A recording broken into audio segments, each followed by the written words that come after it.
We are about to witness one of the greatest events in human history. The world as we know it is crumbling before our very eyes, and the majority of the world population is not aware of it. Power structures that have been in place for thousands of years are taken down as we speak. Soon we'll be shown evidence of an elite plan, so evil, so all-encompassing, that people will be shocked to the core. This documentary was made to help you deal with what's coming. Is it a good thing? Oh yes, it's the best thing that could possibly happen to us. But in order to understand and process the quantum leap that we as humanity are about to take, you must understand the reality, the timeline if you wish, that we as a species were placed in. And believe me, you don't have a clue just yet. The evil I mentioned has been working behind the scenes so intelligently, so brilliantly, that hardly anyone ever noticed a thing. What I'm going to do is first of all give you a short overview of things that made me go, things that made me decide to start digging for the truth. We'll take it from there, shall we? Are you ready? Join me on a journey down the rabbit hole. Let's start with the recent forest fires, for instance in California. Did you know that these fires forgot to burn trees? That they were capable of cutting through houses?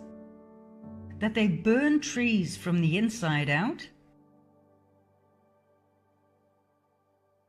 That they were able to lift cars, tilt them, and smash them down? Are you sure these are ordinary forest fires? And how about this one?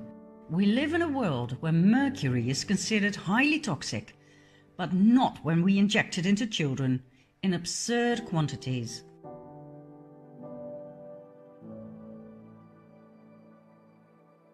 No doubt you've heard about chemtrails.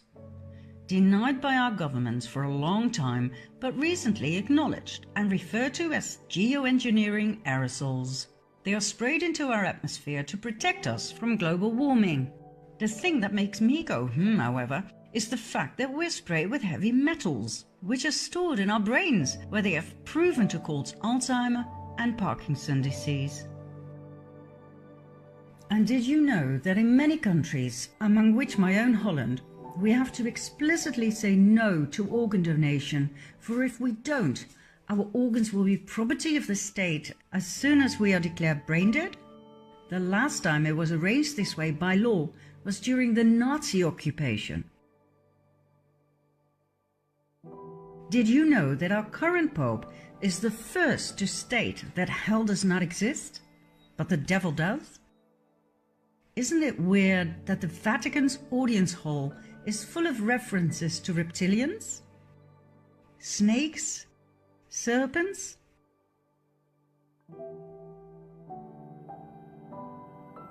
Did you know the Vatican's telescope is called Lucifer? And since when does the Pope make the sign of the devil? 9/11. Whereas one bird can cause terrible damage to a plane, on 9/11 two planes managed to cut through steel. A third plane mysteriously disappeared in a building, and number 4 plunged into the earth without leaving any debris or bodies. The planes were piloted by terrorists who only had had a few flying lessons in a small Cessna.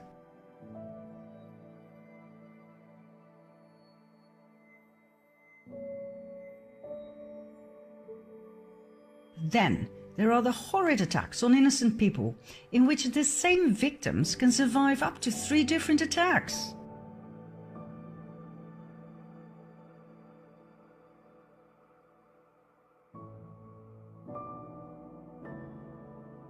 This lucky young man survived being shot in the head. All he needed was a band-aid. And thank God not all victims are people of flesh and blood.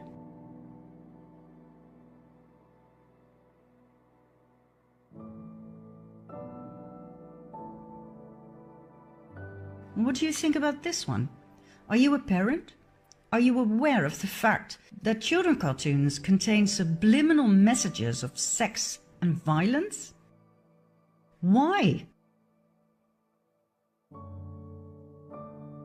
Did you know that fully grown fetuses can be legally aborted in many American states?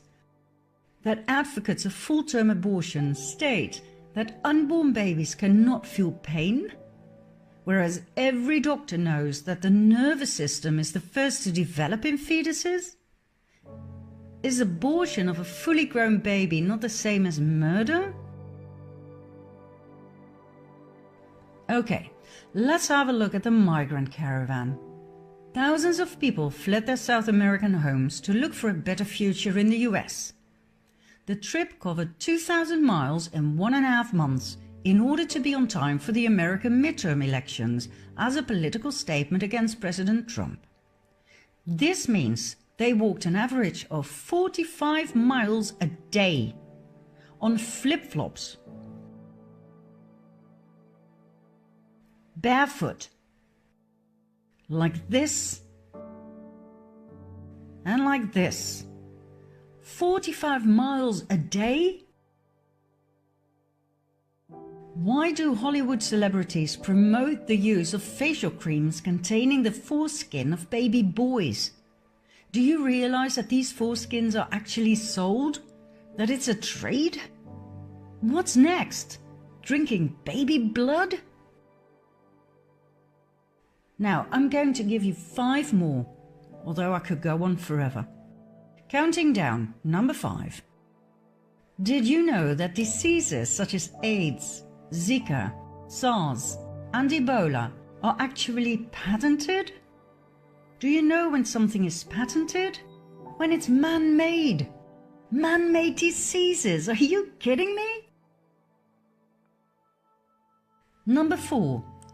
Your cell phone, laptop, tablet, and your TV contain spyware that works 24/7, no matter whether your device is switched on or off.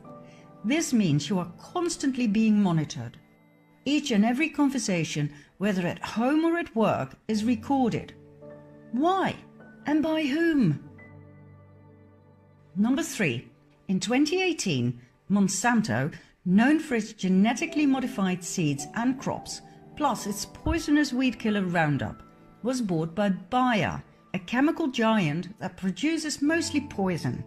In other words, our food supply is now largely controlled by the producers of carcinogenic poison.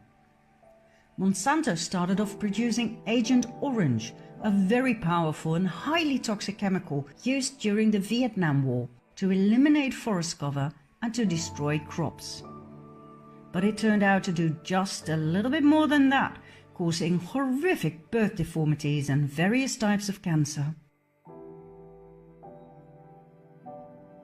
According to experts, the fusion of Monsanto and Bayer was the perfect match made in hell. Number 2. In 2018, Hillary Clinton admitted that she deleted 33,000 emails from a private server used as Secretary of State.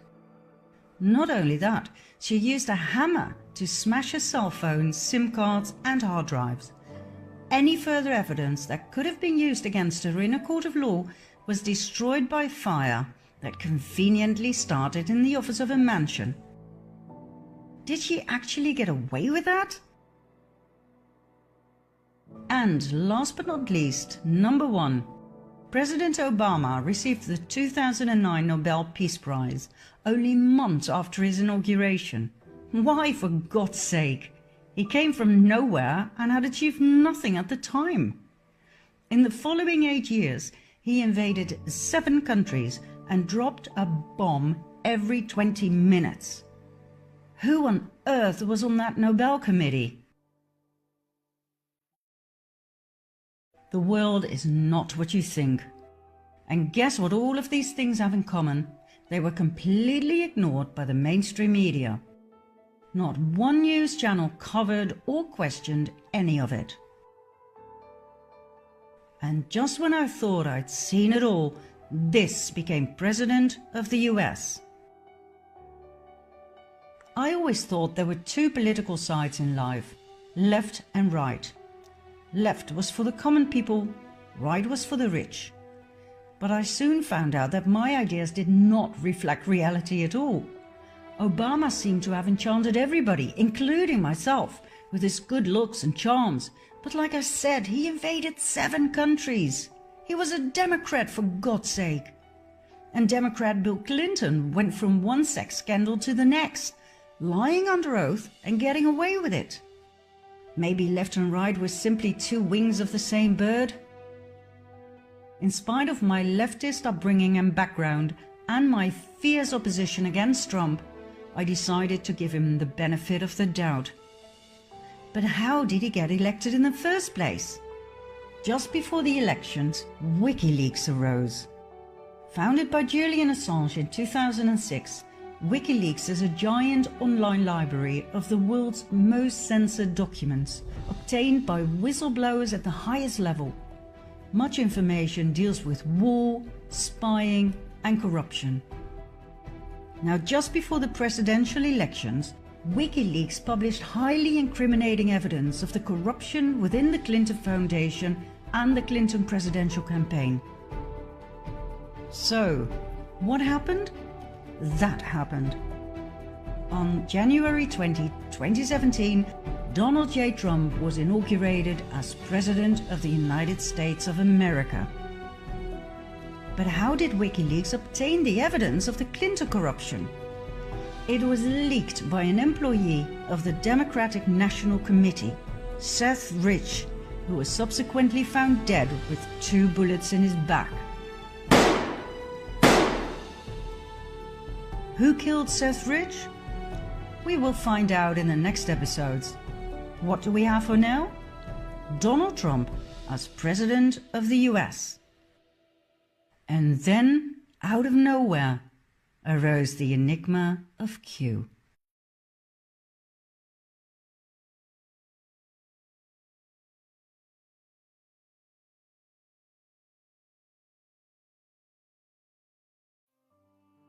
On October 28, 2017, a mysterious post was placed on 4chan, an anonymous internet bulletin board. It contained nothing but codes. This was the beginning of a new phenomenon. The Q posts, soon to be transferred to 8chan due to hacking, became more and more intriguing and popular among the so-called QAnons, anonymous people who are wary of the lies of the mainstream media and who've gone searching for the truth using other news outlets on the internet. I will get into the identity of Q later on in this documentary. Q communicates with the people by means of the Q posts, drops or crumbs that we, the Anons, pick up and decipher. The Q crumbs portray a better world, without wars, treason and corruption. A world after the Great Awakening. Q uses words and short sentences that keep coming back.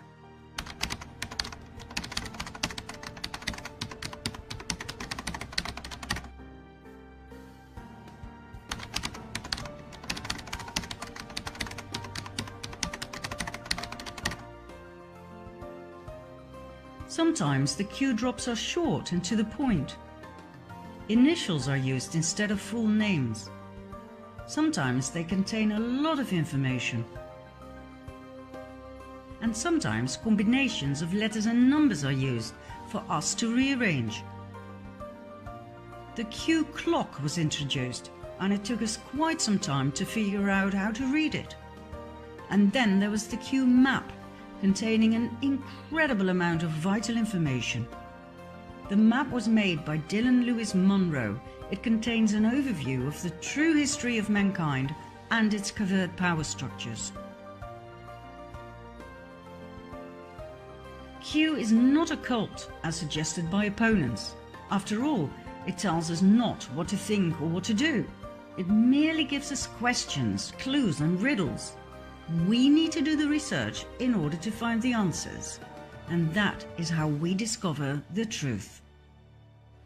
Through this research, I've come to find out more about American and global politics than I'd ever dreamed of.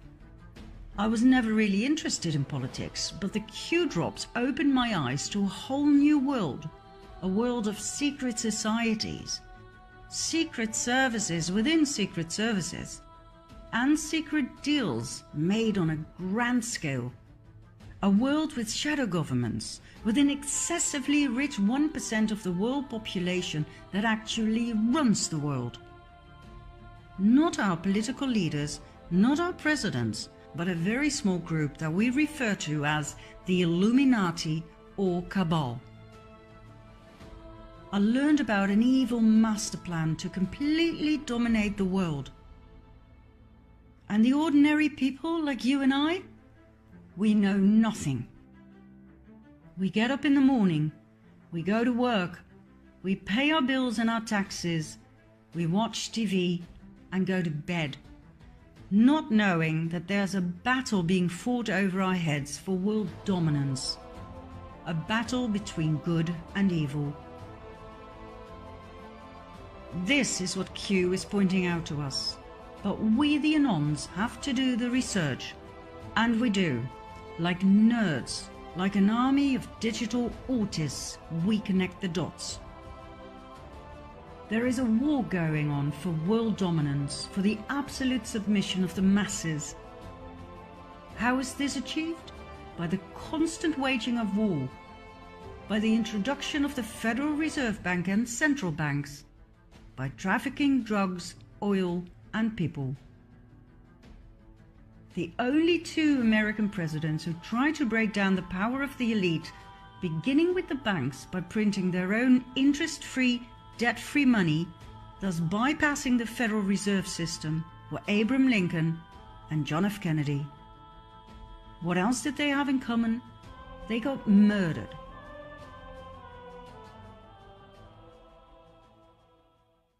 Now, why are the banks so important? What exactly is the Federal Reserve and its central banks?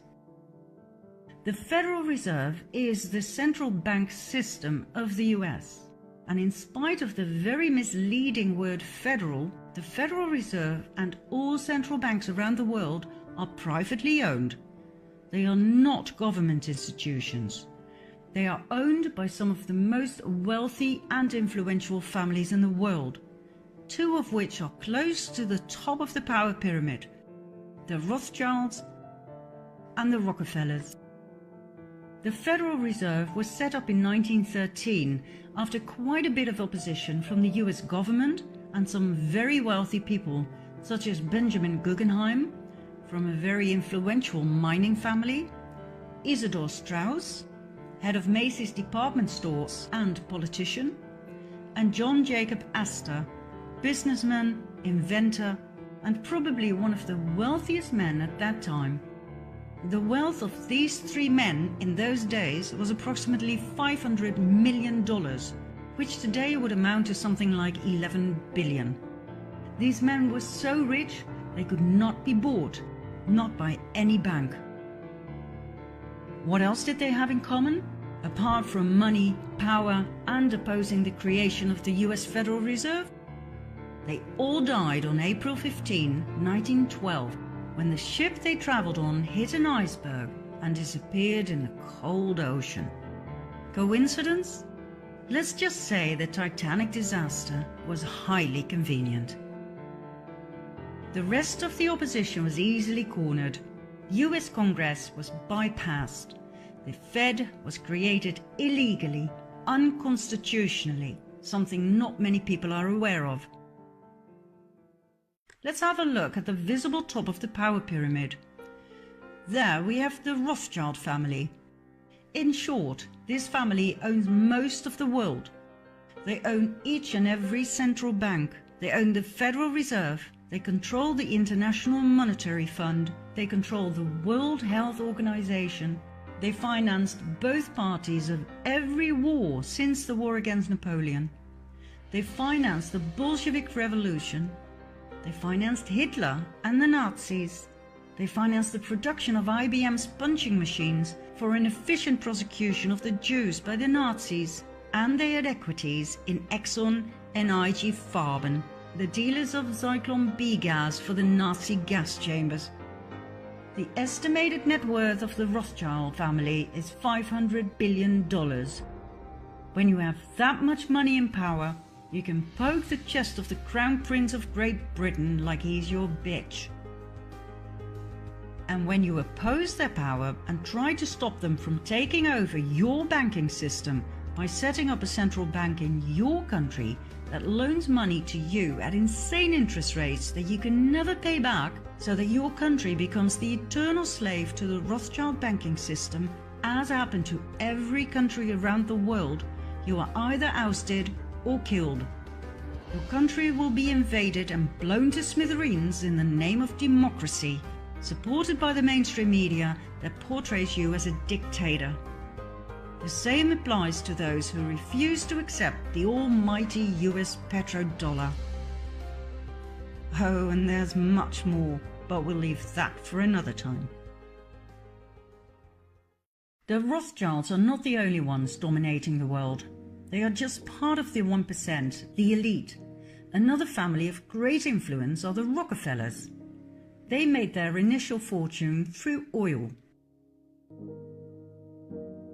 That fortune led to massive industrial influence in American politics, the banking system,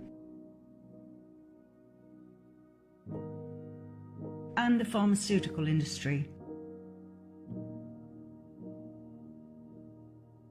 They founded schools and universities, leaving a huge imprint on what should and should not be taught to our children and students. The Rockefellers further expanded their tentacles of power into the medical world and into hospitals. They now own the Rockefeller University with its Academy of Medicine and the Academy of Sciences, the International Health Foundation, the American Cancer Society, the Drug Trust, the American Medical Association, and the FDA. Everything was in the hands of the Rockefellers.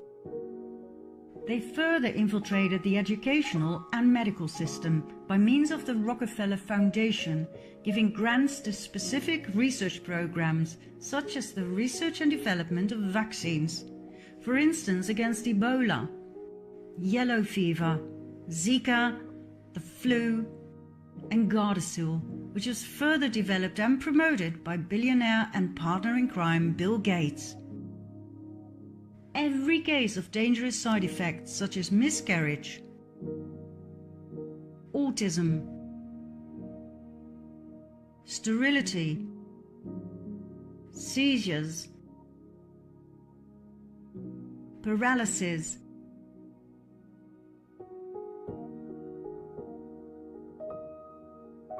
and death was brought before the FDA and cleared. And all of the above was promoted by doctors and the media, where the Rockefellers had placed their representatives at the highest levels. Even presidents assured us it was safe. All use of alternative healing was demonized and prohibited, while the treatment with drugs and the drug dependency were pushed down the political agenda. The Rockefellers were also responsible for adding the toxic chemical waste product fluoride to our water and toothpaste.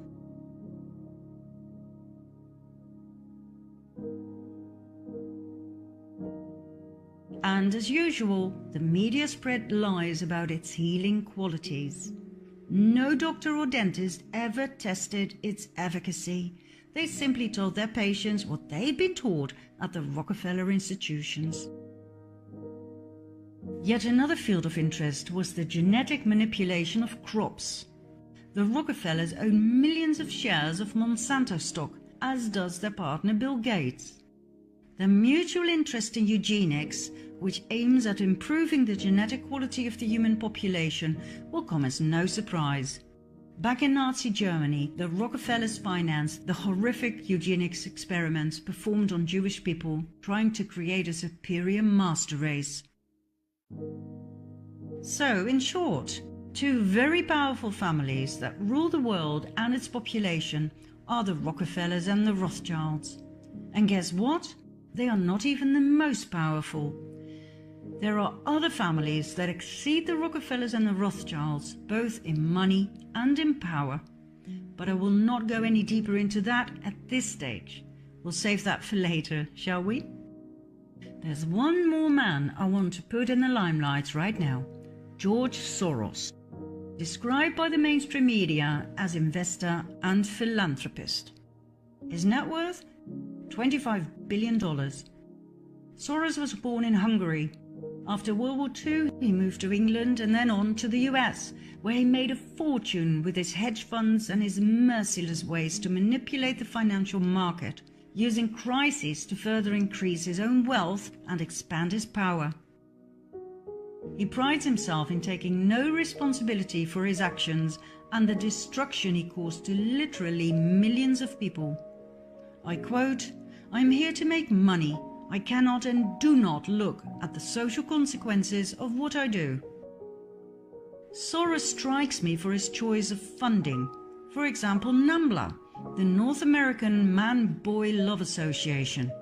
Their goal and their slogan, "Sex before 8, before it's too late."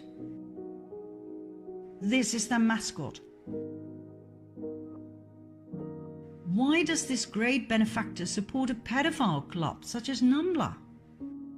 Then there's Antifa, the anti-fascist movement. When we look at their actions, we see nothing but violence.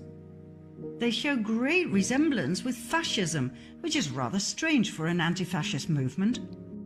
Even one of their flags is weird in that sense. Why would anyone finance such a thing? The same goes for Black Lives Matter.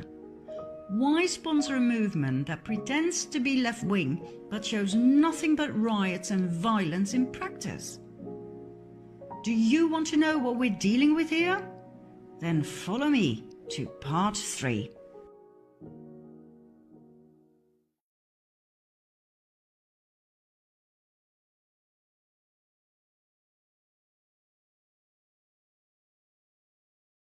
The migrant caravan that headed to the southern border of the US in April 2018 was covered by the media big time.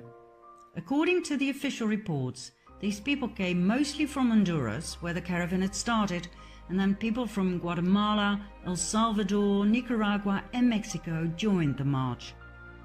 The main reasons for them to flee their home country were gang violence and poverty. When I saw the first pictures, I was shocked. But then I realized there were just too many images of women and children, which is always a sign of media manipulation and a hidden political agenda. Always. Critical thinkers like the QAnons studied the pictures closely. Too many things did not add up. Like I said in part 1, these people had to walk for 45 miles a day, each and every day for 1.5 months. But these people don't look exhausted.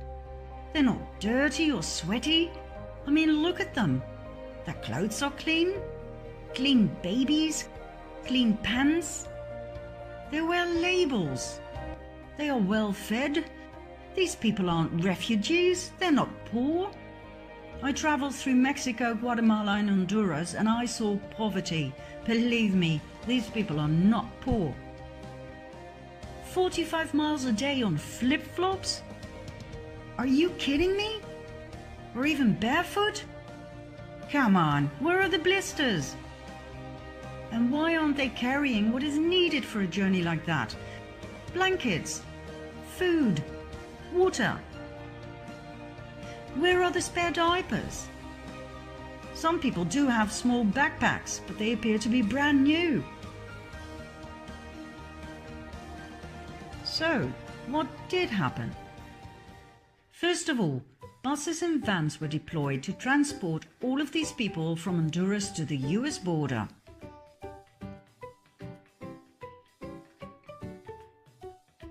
Flip-flops? No problem. You only have to get out of the van occasionally for a group photo. Next, in order to get as many people as possible, you pay them. Thanks to some alert anons, this was filmed on site. Then, in order to be efficient for the media, you give the main players a colored wristband. Brilliant! Different colors have different meanings, all known to the reporters and the cameramen.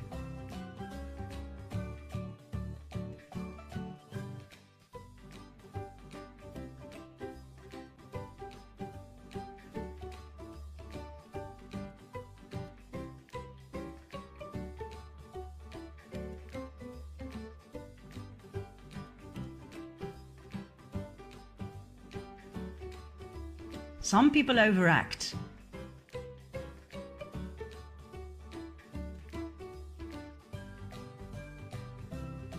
Others are really convincing and make it to the World News Report.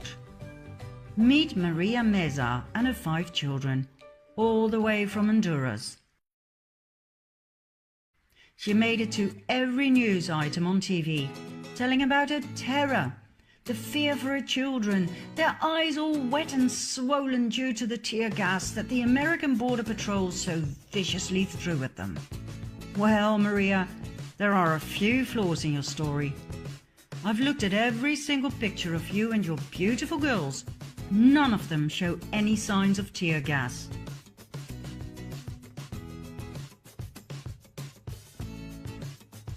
This picture clearly shows that you are the only ones in action. The cameraman shoots away, completely unhindered by the gas, and there is no panic. Let's have a closer look at this picture. Cameramen are standing in a line of smoke, yet have no problem with that. Oh wait, look! Somebody is throwing a gas canister. Is that a fellow refugee? Maria told the press that her son went back the next day to get the canister and show it to the reporters. Shame on you, America! I do hope Maria was paid handsomely, I really do, but her story sucks. The family was photographed on another day, getting out of a van for yet another day's work in front of the camera. And the tear gas canister? You can buy them at any theatre prop retailer, or you can use the police training variety. They produce white smoke, but no harm is done. I guess Trump's statement was correct. No tear gas was used on the children. The entire mainstream media coverage of this event was biased and flawed. My advice to the producers, next time, pay more attention to the details, for the anons are on to you. Refugees who walk for thousands of miles do not walk like this. Or like this. They don't wear flip-flops. They don't have brand new pink buggies. They do not polish their nails. They don't wear iron shirts. Neither do they have perfect haircuts and makeup.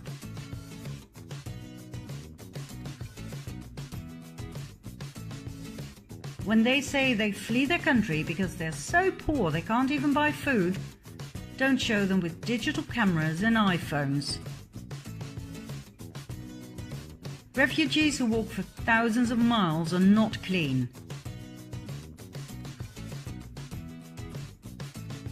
And for God's sake, pay attention to some of your supporting actors.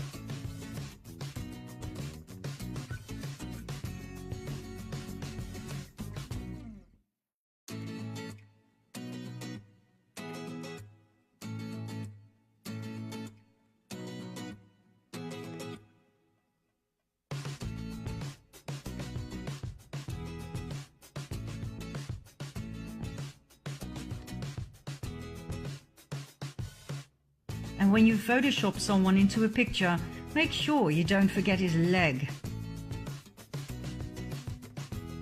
Oh, and make up your mind, will you? Do you want the shirt on or off? And what's with the Disney obsession?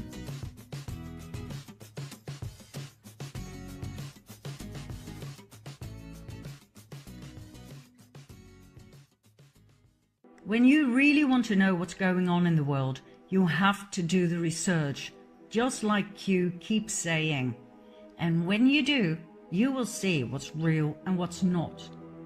The migrant caravan was a staged event with a political motive. Who was behind it? Who financed such a great event? George Soros. That's right, our great benefactor George Soros, connected to the pedophile club NAMBLA and the rioting and violent Antifa and Black Lives Matter. How do we know he's behind all of these so-called social movements?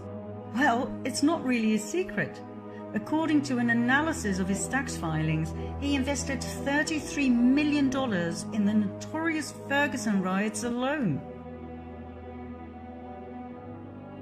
Soros promised everyone who participated in the massive protests $15 an hour. In the case of the migrant caravan, all they had to do was play the part of poor refugees looking for a safe haven. Money, new clothes, food, toys, and an extra bonus if you play your part well. Who'd refuse a job like that? Soros made a mistake by not fulfilling his financial promises. So then we had more riots, this time by angry actors who demanded payment. Videos of Antifa members shouting, "Soros, Soros, where's our money?" went viral. Yet everything was hushed up by the mainstream media. So, what's his motive? Why would anyone invest so much money in these massive and well-organized movements? To destabilize a country. To create division. Division by skin color, by political wing, by religion, by gender. A divided people is easy to rule. A united people is not. Let's go back to the Q phenomenon. As we've seen in part 2, Q strongly emphasizes the importance to unite. United we stand, divided we fall. Q portrays a better world without wars, treason and corruption. And whether you like it or not, the task to get there has been put in the hands of Donald J. Trump.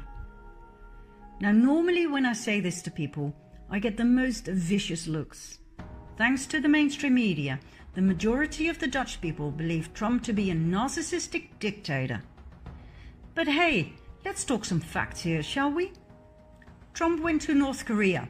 "He'll start a nuclear war," the media shouted. But he came back with peace. 6 million new jobs have been created under Trump. Lowest unemployment rates since 50 years. More than 4 million people off of food stamps. Trump openly attacked Big Pharma. He created the biggest tax cuts ever for all social classes. He is the only American president ever to work for free. He signed an executive order to clean the oceans. Did you hear about that on the news? No. For some reason, the mainstream media have a political agenda of their own, but more about that later. From my point of view, one of the most important priorities of Trump is to protect the children. Right after his inauguration, he stated that his administration would focus on ending the horrific practice of human trafficking, also referred to as modern slavery. On December 21, 2017, he signed an executive order blocking the property of people involved in serious human rights abuse and corruption. More executive orders followed to protect victims of human trafficking. A huge campaign was deployed to educate parents and children about the dangers of human trafficking.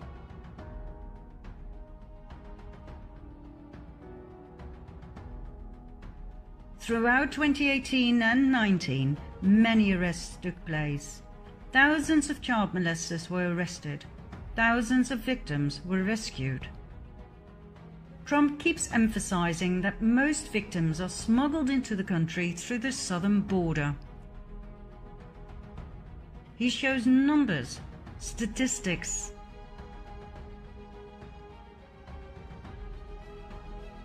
He made January Human Trafficking Awareness Month. He informed the people about MS-13, a criminal gang responsible for raping and killing many American citizens. He swore he would take them down to the last member. He keeps emphasizing the drugs problem and the billions of dollars plus the countless lives it costs each year.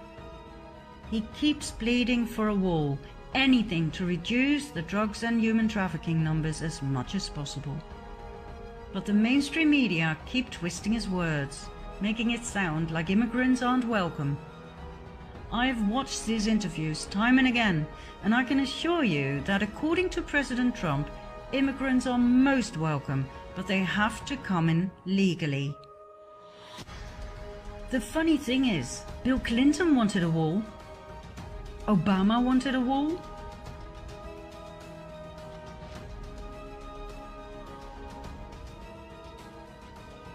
Hillary wanted a wall.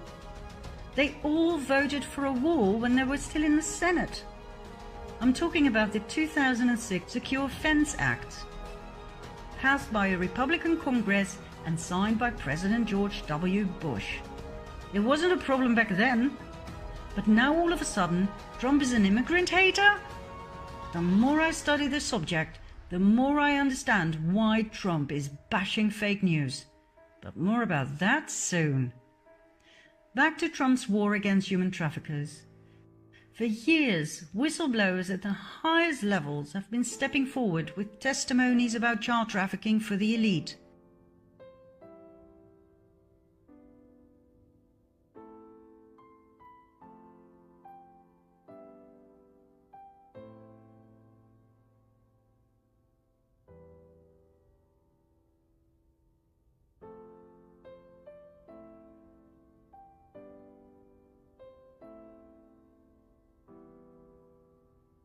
This is nothing new. It was just never dealt with. Until now. The thing is, when I talk about this in my presentations, people don't want to hear about it. They don't want to look at these pictures. Which I understand. I would rather look away as well. But that reminds me of the famous one-liner of the Germans right after World War II, after being confronted with the painful question, how could you let the Nazi atrocities happen? Why didn't you do something? The answer was always, wir haben's nicht gewusst. We didn't know. Of course they knew. It was just too painful and too dangerous to acknowledge it and to do something about it. Well, I will not look away any longer. These kids are not helped by our denial. They are helped by our action. So for God's sake, keep watching. We are the only hope they have left. Child trafficking for the elite. That is bigger than pedophilia. We are talking about a huge criminal organization kidnapping children and selling them to high-ranking officials from mayors, judges, and senators to presidents and even royalty. Do you think this is far-fetched? Do you think it's just a conspiracy theory? Get ready for some conspiracy facts in part 4.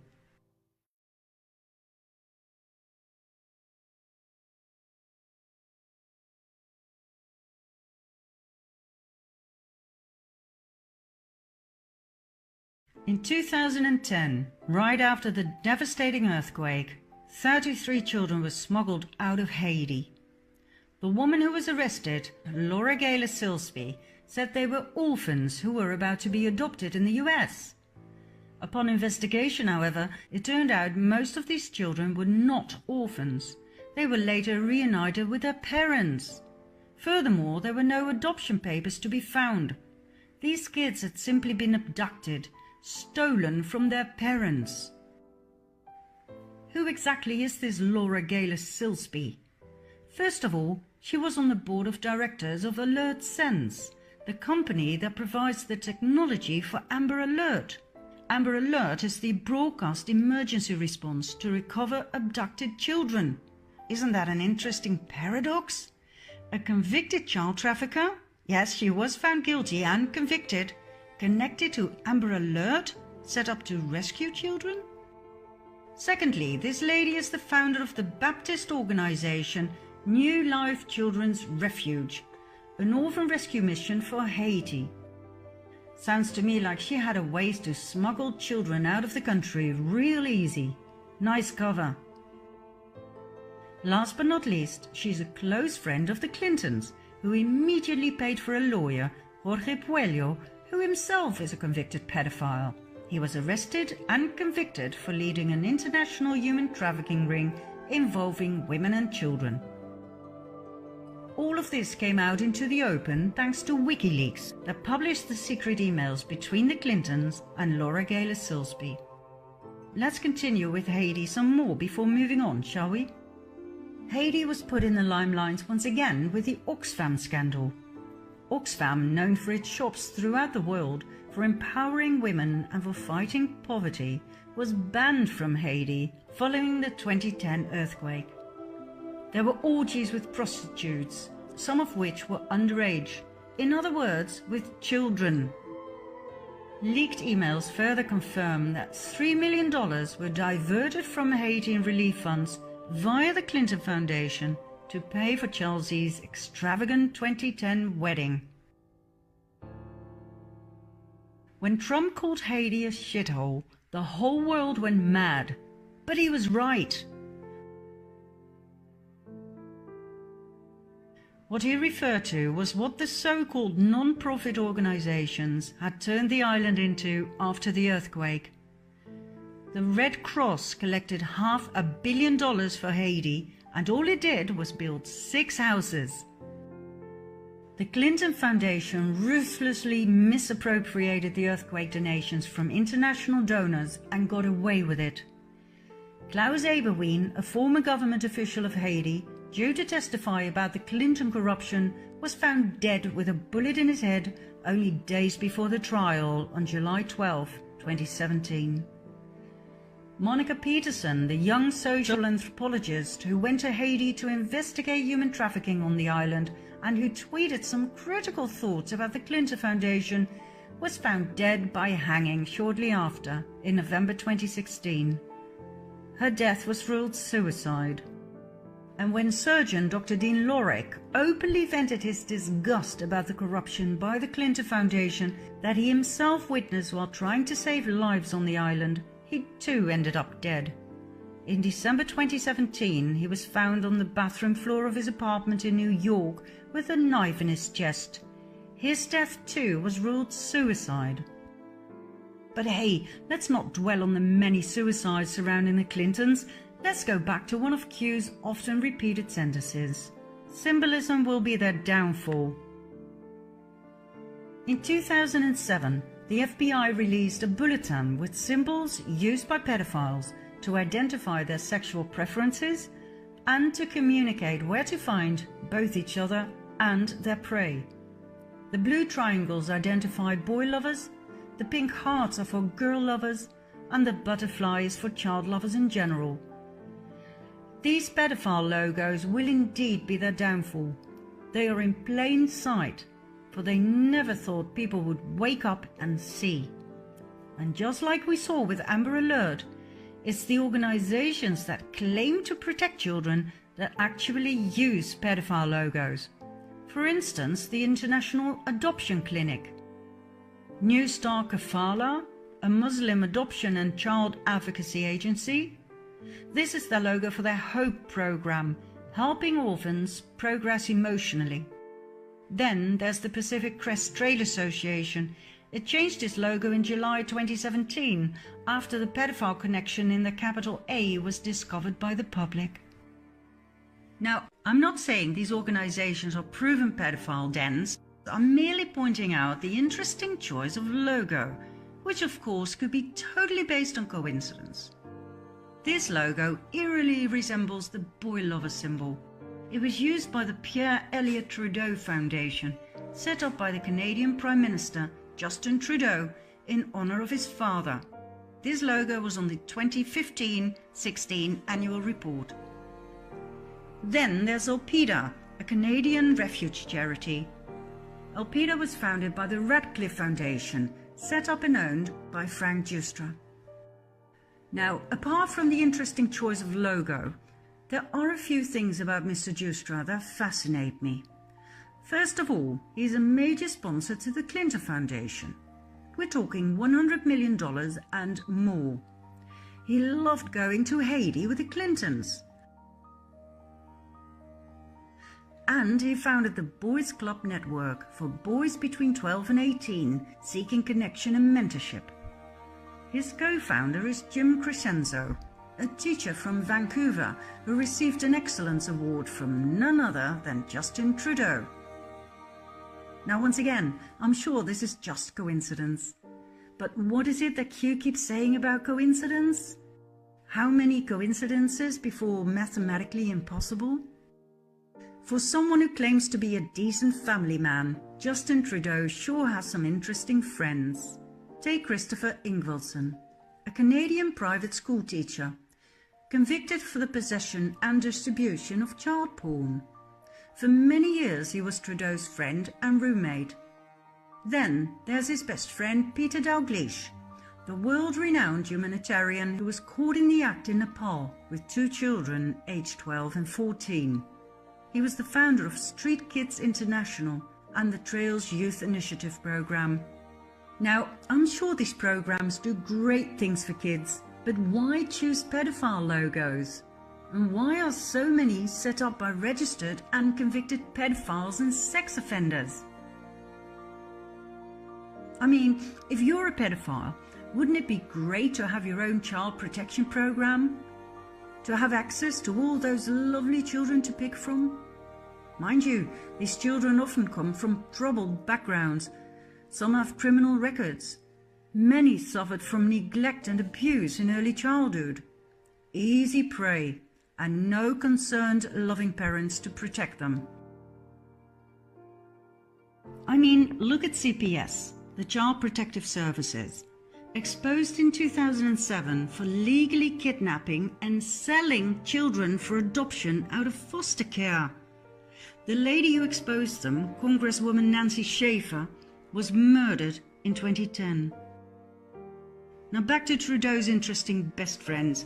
Here we have Ben Levin, former Deputy Minister of the Ministry of Education, arrested and convicted in 2013 for making and distributing child pornography.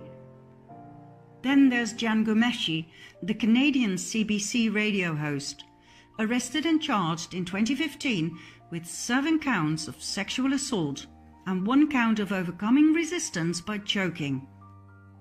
Now, I don't know about this, but if I were Trudeau, I'd be more careful selecting my friends. He is surrounded by registered pedophiles and sex offenders. There's another prominent place where the FBI symbols of pedophilia can be found, in Hollywood. We briefly saw in part 1 that children cartoons contain references to sex and violence.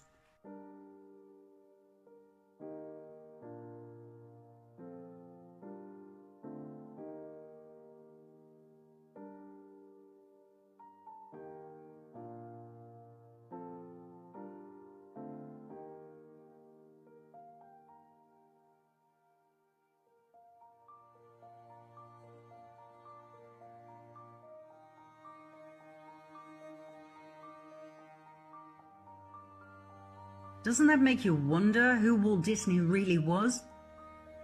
Why are children exposed to Illuminati symbols, such as pyramids and the all-seeing eye, time and again?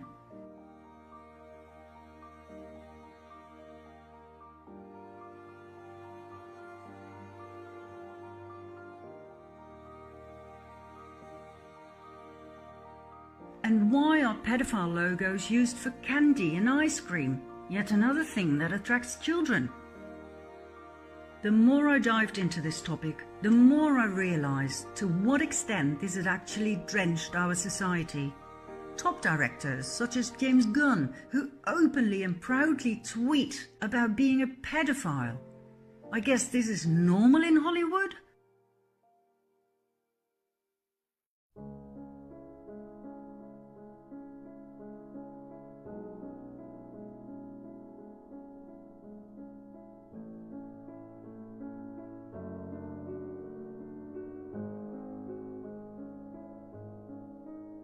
He was fired over these tweets, rightly so one would think, but only a few weeks later he was back at work. Out through the front door, back in through the back door. Nickelodeon's producer Dan Snyder lost his job because he couldn't keep his hands off of young girls. And here we have Brian Peck, a convicted child molester who only spent 16 months in jail, after which he was offered a job right back with Disney, where he continued working with underage girls. Once again, out through the front door, back in through the back door. Jason James Murphy kidnapped and sexually assaulted an 8-year-old boy in 1996. He served 5 years in jail, moved to California, used his shorter name, Jason James, and became a casting agent for child actors. The list of sexual predators in Hollywood is endless.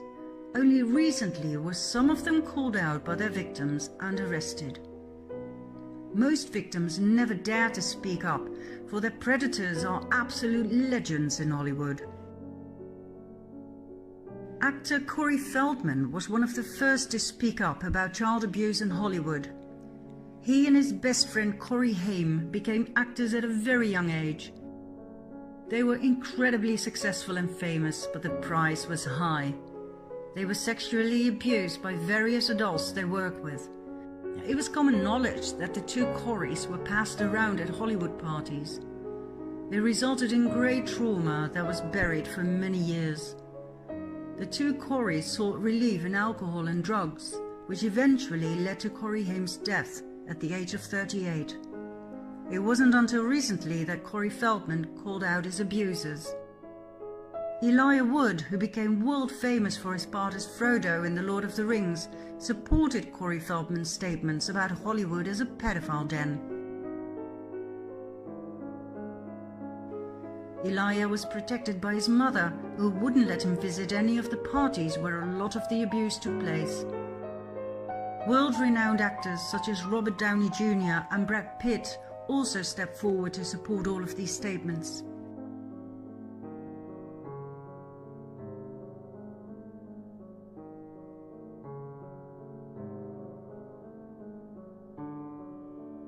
If you think that sounds crazy, wait till you hear Mel Gibson.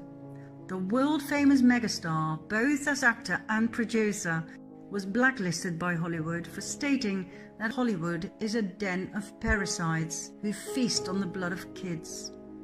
He took it a whole lot further. Read for yourself.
Could this be true?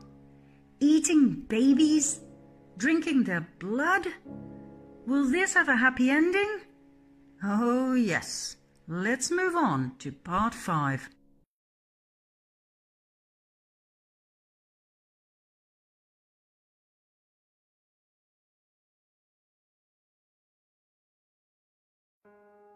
In part 1, we briefly looked at the sexualization of children and the normalization of pedophilia in our society.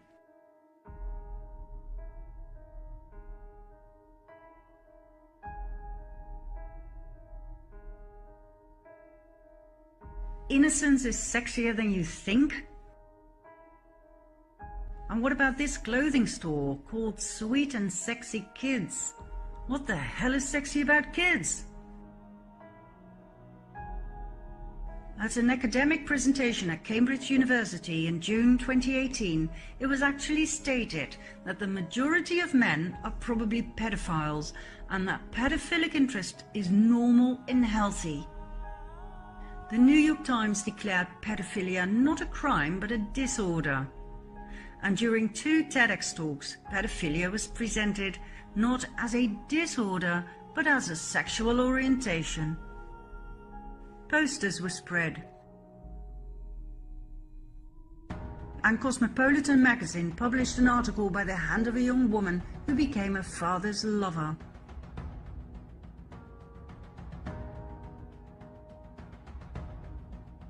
Now, of course, in order to make all of this legal, the age of consent had to go down, so that having sex with a child would no longer be a crime. No problem. Judges and politicians at the highest level did their utmost best to take care of that.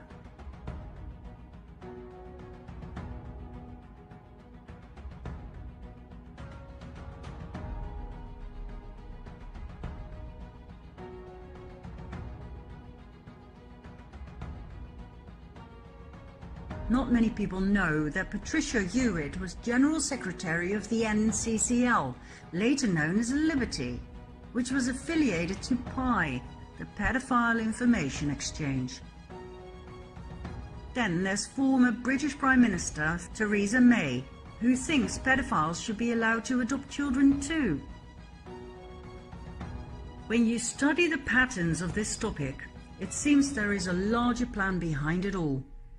Why is it so important to legalize pedophilia? Why is having sex with children so important? Any psychologist can tell you how harmful it is for children to have sex at a young age, and that consent is a very dangerous concept, as pedophiles often tell their children they are simply demonstrating just how much they love them. Sex is then confused with love. The child cannot comprehend the subsequent feelings of pain, shame, anger and fear. The secrecy put upon them is hard to deal with. All of this results in great trauma. Why then would a society push pedophilia down our throats, bit by bit, step by step, normalizing it so that we grow to the idea instead of reject it? Why create a society of traumatized people?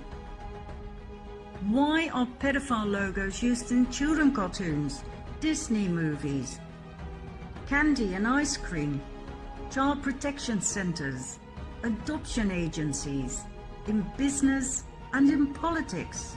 Meet Sheila Jackson Lee, member of the House of Representatives, proudly wearing her young boy lover ring.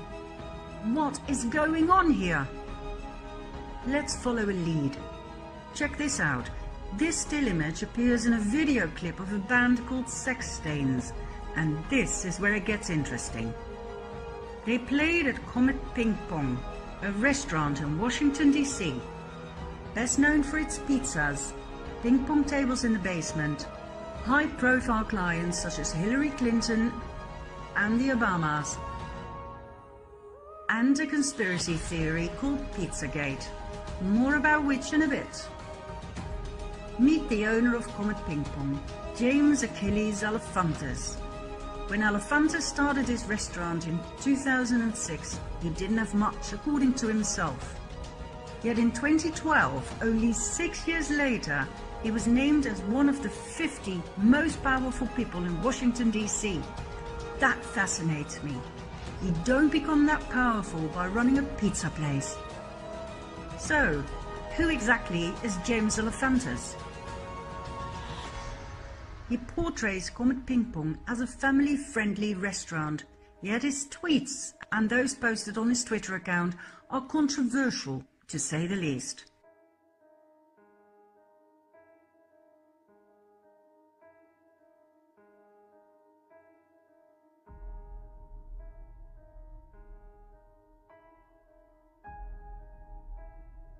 It's clear that Elephantis loves art. Comet Ping Pong often displays the work of artists with a very specific taste. This is the work of Arrington de Dioniso.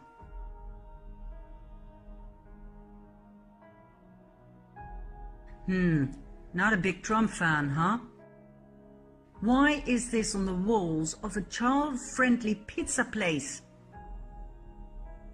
Elephantis loves a good party. Now here's a picture he wishes he never posted. Meet his party friend, Miss Summercamp. What else?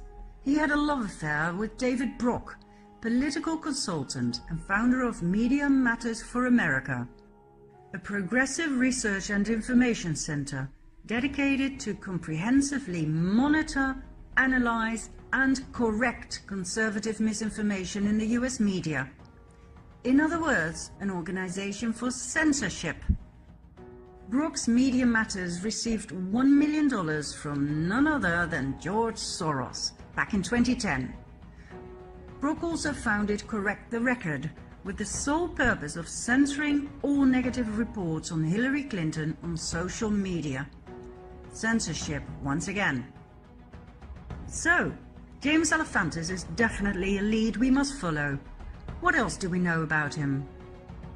He is best friends with the political top of the US. He is closely connected to the Podesta brothers, John and Tony Podesta. John Podesta is quite a hotshot in American politics. He was White House Chief of Staff to President Clinton, Counselor to President Obama, and Chairman of the 2016 Hillary Clinton presidential campaign. Tony Podesta is a political lobbyist and art supporter. He and his ex-wife Heather collect the work of, for instance, the Dutch artist Margie Geerlings.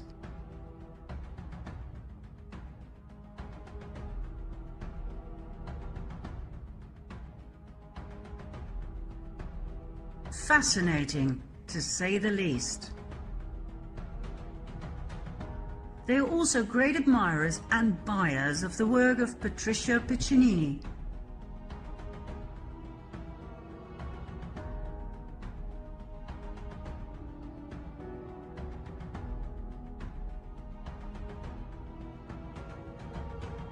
And what about the work of Biljana Djurdjevic that actually adorns the Podesta's living room?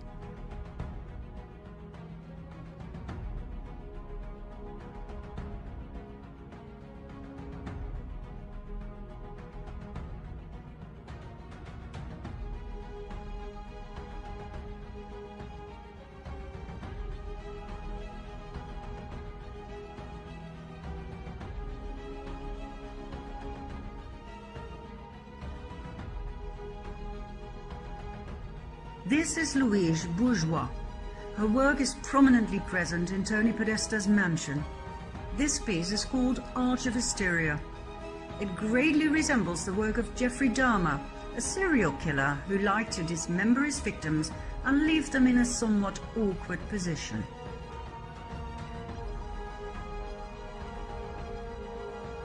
And then there's the most interesting work of Kim Noble, a survivor of severe trauma in early childhood, which left her with 13 alter personas. Her artwork shows the horrific things she experienced as a young child, like torture and rape.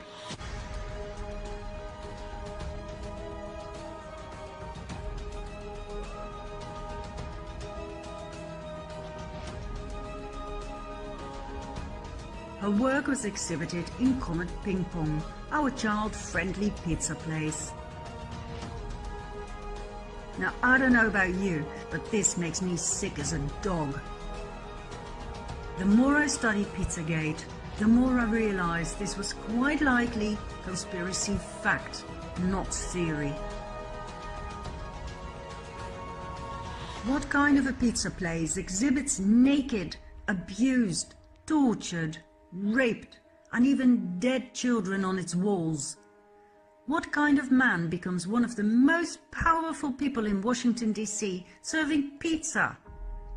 How come the political top of the US, the Podestas, the Clintons, and even Obama, president of the US at that time, how come they all want to spend time with a sick perv like Elephantas? I think I know. For a while I thought the name Elephantas was fake. This man was way too powerful to come from an ordinary family. Could Elephantas be a French bastardization of J'aime les enfants, I love children? But then some anons pointed out he could well be a Rothschild.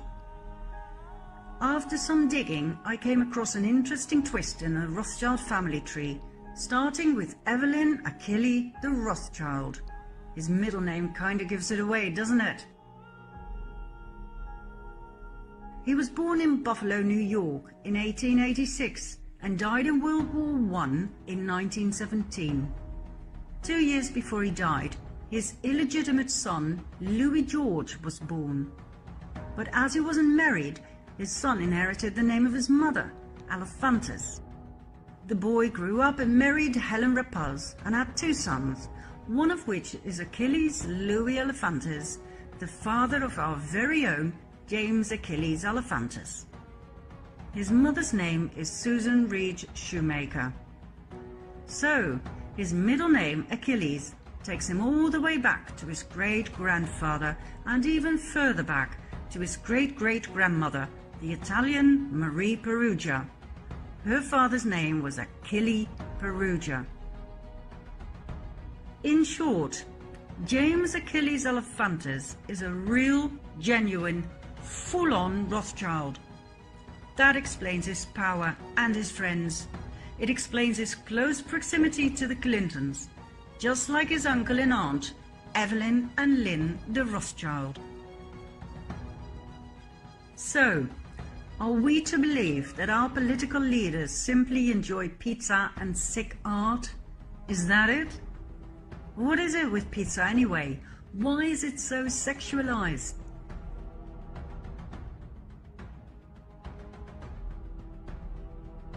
What's with the Best of Pizza pedophile logo, which by the way was quickly changed the moment Pizzagate became an item?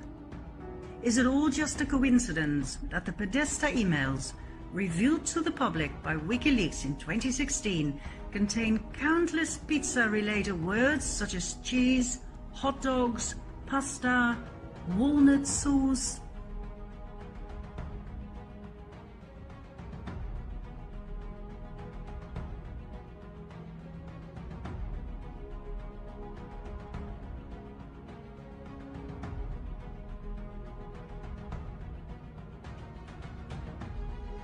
When you actually know what those words mean, which is common knowledge in the sex industry, these emails suddenly become shocking.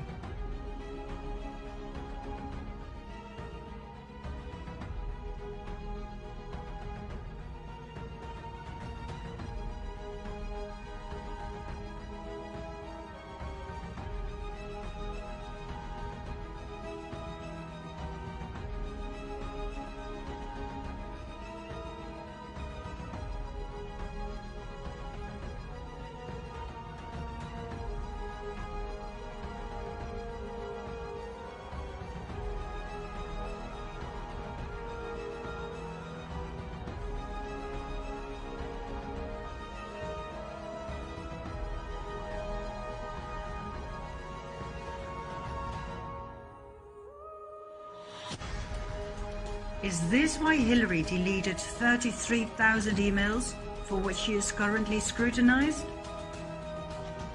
Does that explain what Obama meant when he ordered $65,000 worth of hot dogs and pizza flown in from Chicago to the White House in the middle of the night for a private party? Is that why Hillary emailed Obama warning him he needed to be more careful next time?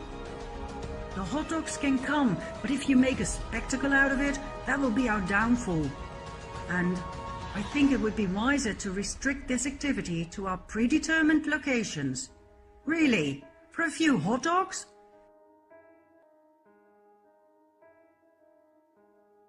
Isn't it weird that these security camera pictures of children lying on ping pong tables in the basement of Comet Ping Pong are shown on the walls upstairs? Who the hell was watching them? And why does their website have a super secured backdoor to a secret division where you can order pizza pictures for absurd prices? This screenshot was made public by a hacker. It's in low resolution, so I will read out loud what it says at the bottom. This month we have 5 fresh pizzas for your enjoyment. We also have 4 surviving pizzas from last month's session. All are on sale at an extremely low price, as they are in poor health and not expected to survive. So a requirement is that you finish eating your pizza after your session. This month's special includes a 30% discount on severe torture. Each image below is available for $1,000 in fine print. Why are they talking about kill rooms, murder, and rinsing it off when you're done? What the hell is going on here? To tell you the truth, at this point in my research, I experienced what we call cognitive dissonance.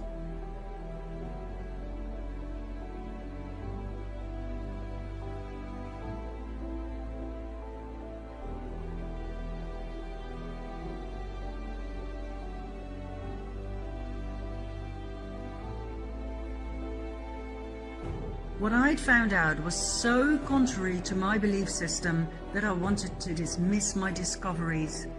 It just could not be true that the people we trust, the ones we vote for, were so evil. I simply could not handle the facts.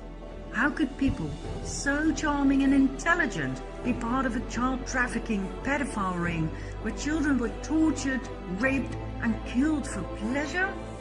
Or, as I would later find out, for something even more horrific? I felt like I'd ended up in a nightmare. All I wanted to do was dismiss it all. Couldn't it just be all coincidence that the Clintons and the Obamas and Trudeau, beautiful, charming Trudeau, had surrounded themselves with the wrong friends? If their friends are all pedophiles, that doesn't mean they are, right? And maybe they don't even know about their friends' sexual preferences? I mean, I know Bill Clinton's healer, the Brazilian John of God, was recently arrested for keeping sex slaves whom he made pregnant time and again. I know he admitted to selling the babies for thousands of dollars and killing the slave mothers after 10 years of giving birth. I know the main whistleblower in this case suddenly died a suspicious death, but come on! How could Bill Clinton have known? And I know he went to the private island of convicted pedophile Jeffrey Epstein. I know he was on the passenger list 26 times, together with other sex offenders like Kevin Spacey, who was recently arrested for multiple rape accounts, among others with young boys. But that doesn't make Clinton a sex-raging animal, right? I know he was investigated for the rape of a young boy by Jenny Moore, a former police officer who informed the FBI and the Department for Homeland Security, after which he suddenly died in a hotel room. But that doesn't make Bill Clinton a murderer, does it? I decided to do more research. I needed more supporting evidence. I went back to the artwork. I was intrigued by the bathroom or swimming pool or whatever it was. Where was it? When this appeared on 8chan, I knew I was on the right path. Not just me, but thousands of Anons searched for it and found it. It actually existed. Do you want to know where it is? Come with me to part 6.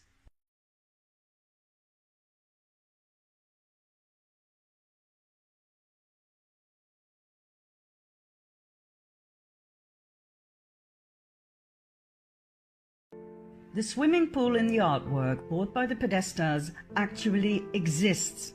It is the subterranean swimming pool at Biltmore Mansion in Asheville, North Carolina. This was the home of multimillionaire Gloria Vanderbilt, who recently passed away at the age of 95. Here we have Gloria and her 2 sons, Anderson and Carter Cooper. Carter committed suicide when he was 23. Anderson is a well-known news reporter for CNN. Why does Gloria's swimming pool appear on paintings of tortured children? Is it a coincidence that the little boy so strongly reminds me of Anderson Cooper, Gloria's son? Could there be a connection between her swimming pool and the entertainment with young children for the elite, as mentioned in the infamous Podesta emails? Anderson Cooper, son of Gloria Vanderbilt, world-renowned and award-winning reporter for CNN. He was caught overdoing it from time to time, making things look much worse than they actually were. But hey, maybe he's just a bit of a drama queen. At least it led to some funny responses on social media.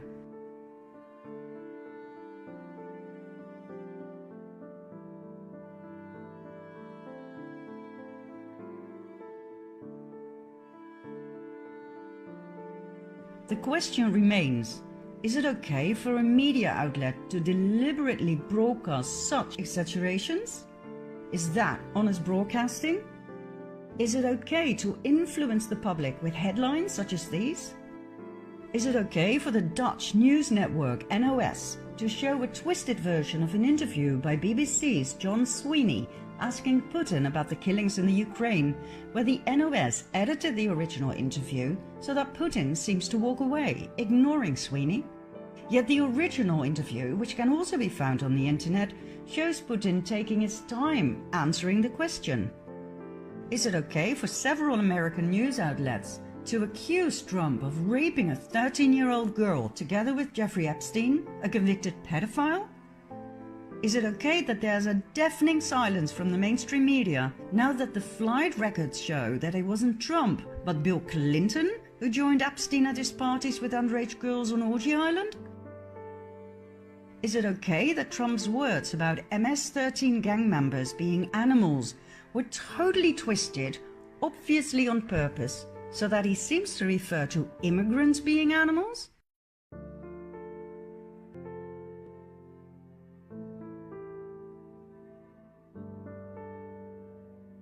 Do you remember the little boy from Syria, sleeping between the graves of his parents?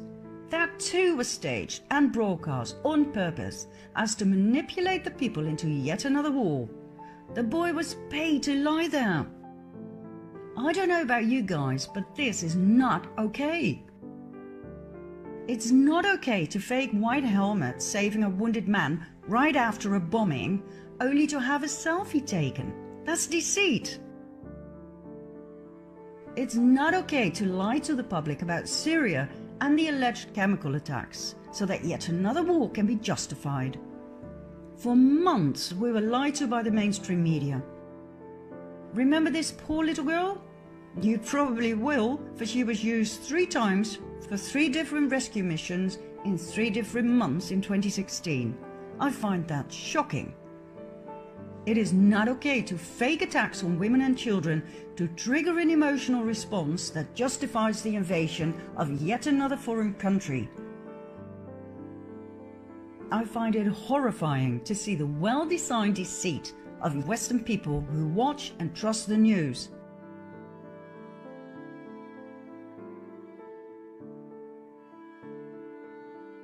Do you remember this one?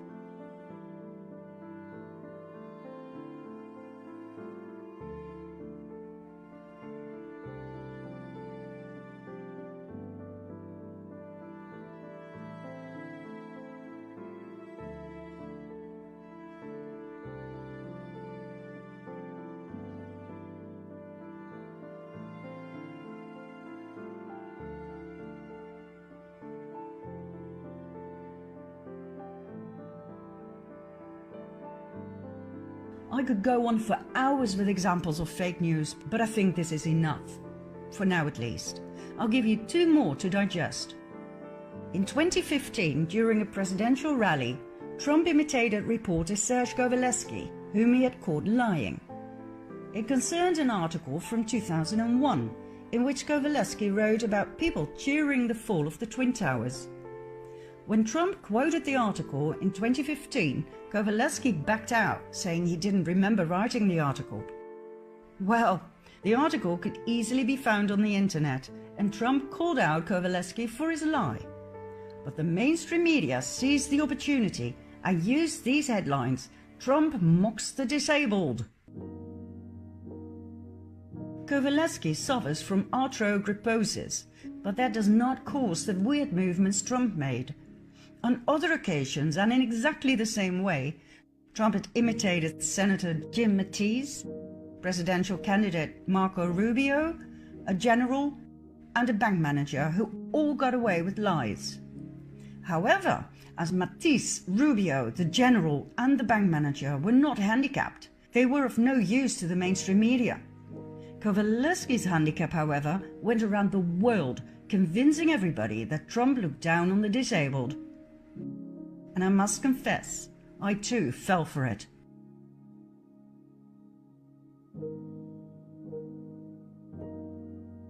Then, last but not least, for 2 years the mainstream media kept pushing the liberal agenda on Trump and the alleged Russian collusion, whereas on March 23, 2019, the Mueller investigation officially ended and nothing was found.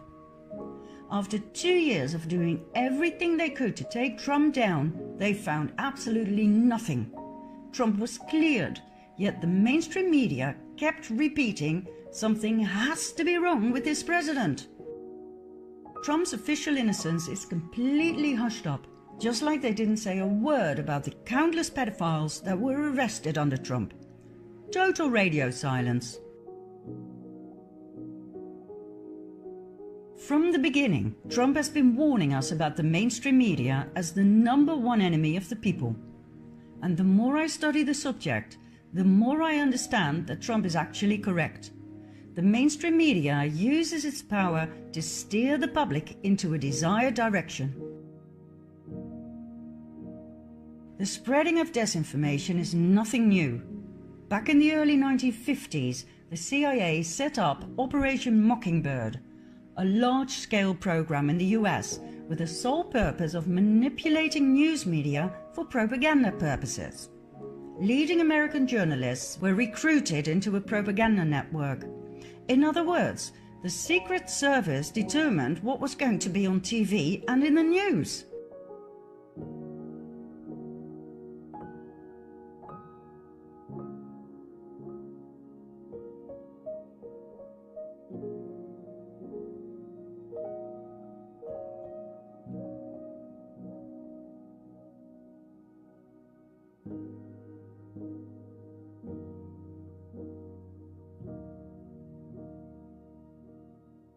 Has anything changed? No, apparently not. German whistleblower Udo Ulfkotter, high-profile journalist for the Frankfurter Allgemeine, stated in front of the camera that he felt deeply ashamed to have consistently lied to the public for over 25 years.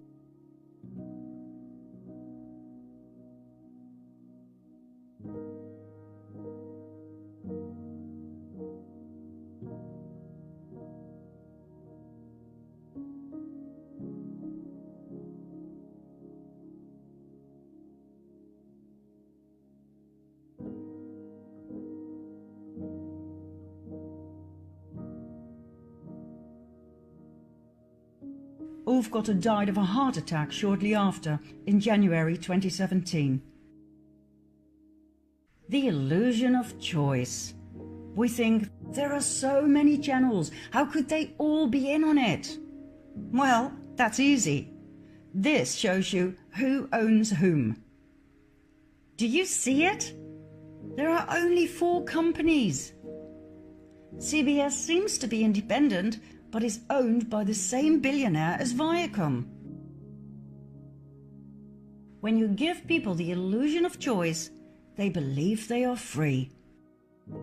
And if you want to find out why the mainstream media push the liberal agenda down our throats, all you have to do is follow the money.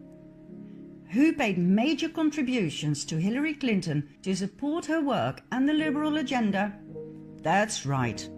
CNN, NBC, News Corporation, Turner Broadcasting, Thomson Reuters, Newsmax Media, Time Warner, Viacom, Comcast, HBO, AOL, Hollywood Foreign Press Association, Public Radio International, Public Broadcasting Service, Huffington Post Media Group, Carlos Slim, the largest shareholder of the New York Times, James Murdoch of 21st Century Fox, Judy Woodruff, co-anchor and managing editor of PBS NewsHour, Howard Stringer, former president of CBS, George Stephanopoulos, ABC News chief anchor and chief political correspondent, Mort Zuckerman, owner of New York Daily News and US News and World Report, and The Washington Post, owned by Jeff Bezos of Amazon, well known for its censorship of quite a few books on controversial topics.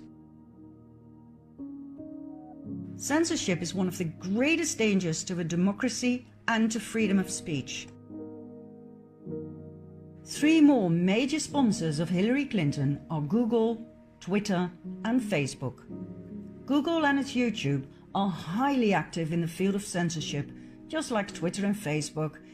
It will come as no surprise that pro-Trump posts are among the most censored ones, as are posts of critical thinkers and researchers and anyone who dares question the official narrative of events such as the ones I presented in part 1.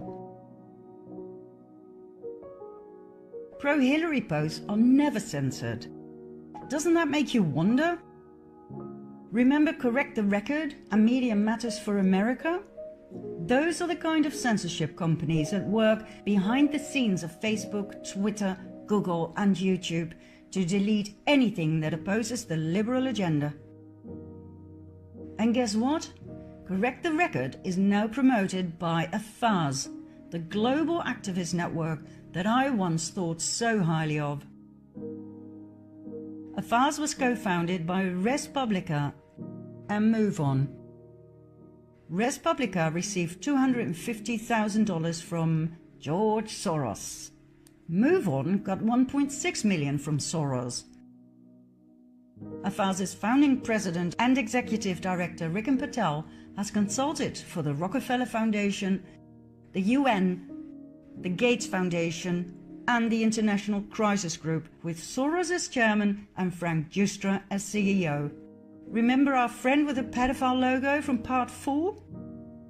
AFAS's co-founder is Tom Perriello, former Virginia congressman, best buddies with Obama, and executive director of the Open Society Foundations of George Soros, one of the main parties behind the notorious and destabilizing migrant caravan invasion. It will come as no great surprise that AFAS strongly opposes President Trump. This is what we call controlled opposition.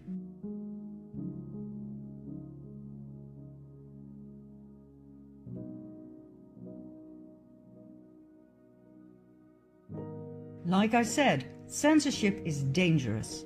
The so-called fact-checkers are dangerous. Snopes is one of them, set up by a couple from San Fernando Valley, David and Barbara Mickelson. The couple fell out. Barbara accused David of spending 98 grand on prostitutes, which is probably true, as he divorced Barbara and married call girl and porn star Elisa Young, aka Erin O'Brien, who is now Snopes' administrator. Snopes' only fact-checker is Kim LaCapria, also known as sex and fetish blogger Vice Vixen. That, my friends, is fact-checker Snopes. There are no researchers, no investigators, no lawyers, no documents to support their findings, and they are strongly politically biased. Yet they are generally accepted as fact-checker. I find that most shocking. Do you get the picture? Operation Mockingbird never ended. John Podesta, one of the key suspects in the Pizzagate scandal, got his own column in the Washington Post, writing about politics and policies. How the hell is he supposed to give an objective view of Trump, his worst enemy? John Brennan, head of the CIA till 2017, now serves as senior analyst for NBC News and MSNBC. Anderson Cooper worked for the CIA before he became a news anchor. According to himself, it was only an internship when he was 19, but I wonder How many young men are approached by the CIA for an internship? Anderson did not even have the proper education to be offered a job, yet in no time he became the face of CNN. The secret services still decide what the people are supposed to think and believe. If they want to invade yet another country, they will use the mainstream media to make you believe that that particular country needs to be freed of a terrible dictator who kills his own people. The real reason for the invasion will quite likely never be known to the public. It'll probably have to do with oil, or the installment of yet another Rothschild bank. But hey, who cares? It was in the news that they freed those poor people from their dictator and that democracy was bestowed upon them. And if it's in the news, it's true. End of story. Well, no, it's not. If the media coverage is controlled by secret services, it seems only logical to me to focus on the things they refuse to cover or ridicule. Number one topic that comes to mind? Pizzagate. Debunked by the mainstream media like nothing else. Let's continue with a bit of additional research in part 7.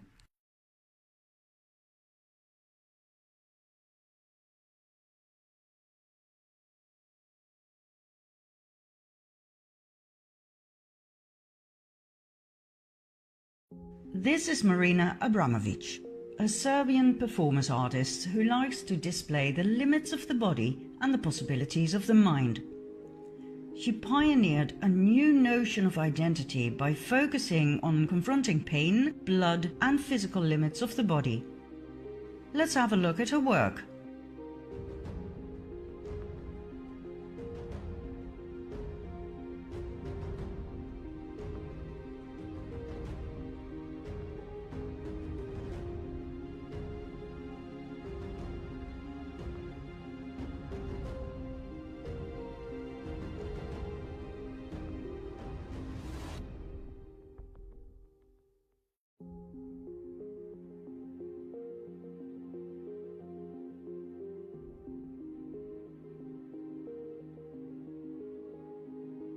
In 1996, Abramovic introduced Spirit Cooking, a cookbook with essential aphrodisiac recipes, some of which call for the mixture of fresh breast milk and sperm milk. When WikiLeaks posted this, it definitely had my attention. Spirit Cooking later took on the form of dinner party entertainment for her donors and friends. The link to cannibalism is obvious.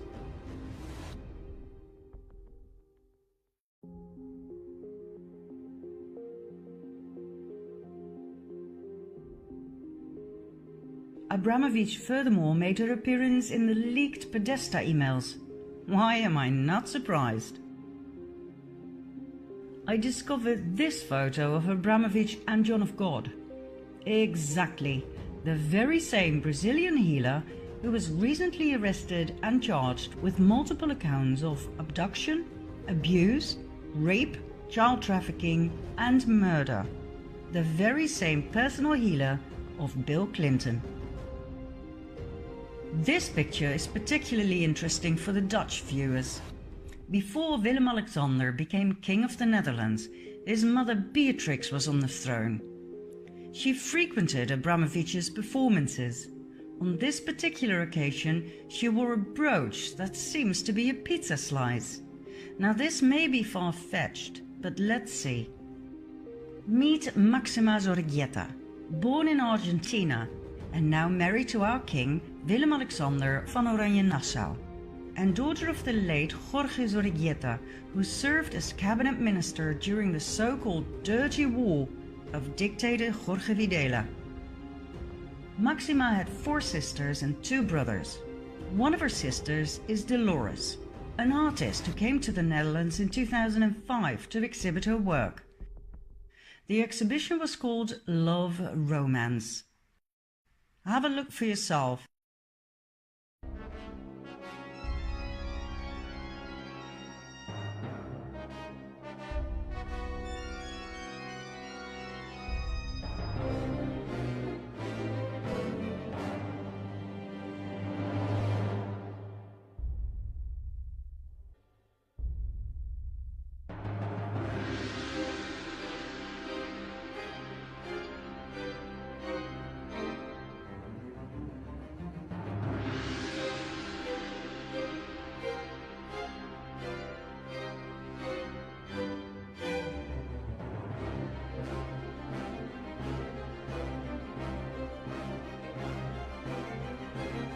Is it just me, or is this insane? To me, this looks like an outcry for help from a severely traumatized woman.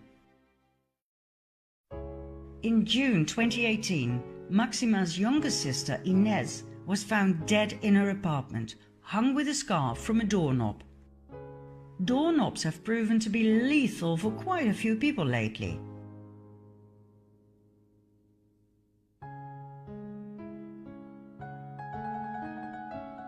In other words, not suicide, but murder. Was Inez Sorreguieta about to spill the beans on the cabal? Is that why she was silenced? Could this be true? Let's have a look at some other doorknob victims. Number 1. Lorraine Scott, fashion designer and former girlfriend of Nathan Rothschild, one of the world's most wealthy families. According to a longtime lover, Mick Jagger, Lorraine was not suicidal. Number 2. Chris Cornell, lead singer of the rock band Soundgarden and Audioslave. According to his family, he suffered from depression due to being sexually abused as a child. He and his wife founded the Chris and Vicky Cornell Foundation to support children suffering the consequences of abuse and neglect. He and his best friend, Chester Bennington, were working on exposing an elite pedophile ring. Cornell was also the main financial backer for the documentary The Silent Children about child sex trafficking. After he died, the project was cancelled. According to his family, Cornell was not suicidal at the time of his death. Interesting detail contradicting the suicide theory was the blood on his head and on the ground.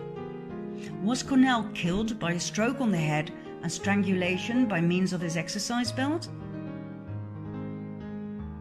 Number 3. Chester Bennington, best friend of Chris Cornell and lead singer of Linkin Park. He died 2 months after Cornell. Bennington also suffered from depression due to being sexually abused as a child by a friend of the family. According to some sources, that friend was John Podesta, key player in Pizzagate. And when you look at the striking resemblance, Podesta could well be Chester's biological father. When Chester was 9 years old, his father abandoned the family after finding out the boy was not his son. Was Podesta both the pedophile family friend and the biological father of Chester Bennington? Is it a coincidence that the logo of his band looks like a broken version of the young boy lover symbol? Number 4. Tim Bergling, aka Avicii, world-famous Swedish DJ, musician and record producer. According to the first news about his apparent suicide, Bergling was said to have hung himself from a doorknob. Later on, the narrative was changed into self-inflicted cuts with a broken wine bottle that led to heavy and lethal bleeding. It took almost 2 weeks for this official narrative to be published. Bergling's 2015 video clip For a Better Day clearly and shockingly shows child sex trafficking.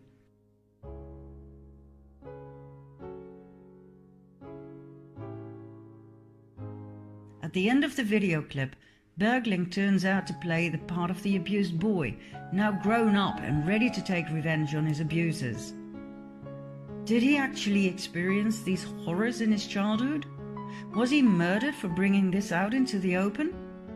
Bergling's family believes he did commit suicide, yet his girlfriend expressed her disbelief. Number 5. Annabelle Nielsen, ex-wife of Nathan Rothschild, who also lost Lorraine Scott through hanging, remember? According to her family, she died of a stroke, but according to friends, she was found hanging by a scarf from a doorknob. Number 6. Aaron Swartz, computer programmer and activist for internet freedom, for which he founded Demand Progress and Reddit. He died after hacking into MIT and JSTOR. Swartz was arrested and charged with computer fraud. However, 1 week after his alleged suicide, it became apparent that Swartz had leaked the hacked documents to WikiLeaks. One can only speculate as to the contents. Number 7. Kate Spade, American fashion designer. Spade led delegations to Haiti for the No Ceilings initiative of the Clinton Foundation, aimed at the global support of women and girls. Haiti is one of the main places on earth for child trafficking, and we've already seen the involvement of the Clintons in part 4. What did Kate Spade know that led to her death? Why did her husband Andy appear in public 2 days after her death wearing a rat mask? Was Kate about to rat to betray the Clintons? Was Andy Spade forced to wear the mask as a warning to others who just might rat? Number 8. Anthony Bourdain, celebrity chef, TV presenter and author. Bourdain openly criticized Hillary Clinton on multiple occasions. He spoke out strongly against globalization and deeply hoped Henry Kissinger would be called out for the war crimes he committed. Bourdain had been to Pedophile Island, Haiti, to shoot an episode for his TV program No Reservations. A month before his death, he posted a tweet about the wrath of Hillary Clinton he had experienced.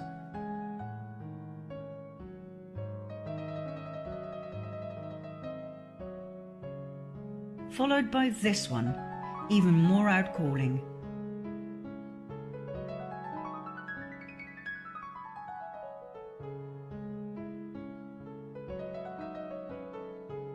And then Bourdain died a sudden and unexpected death.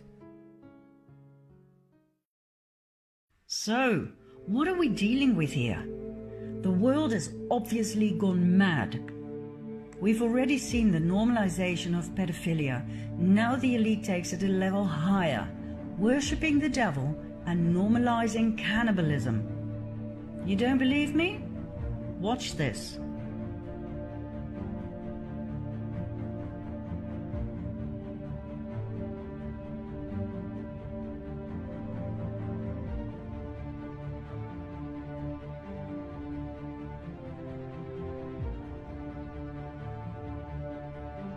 Is this really the sign of the devil? Oh yes.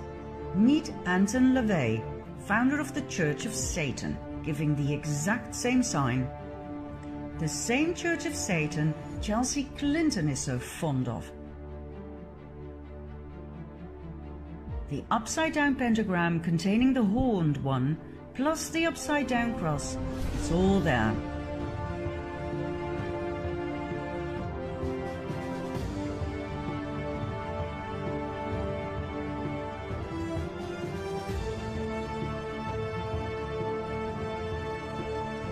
So, we have Satan,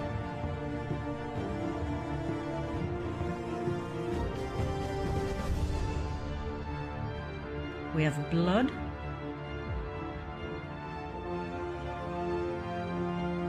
we have body parts,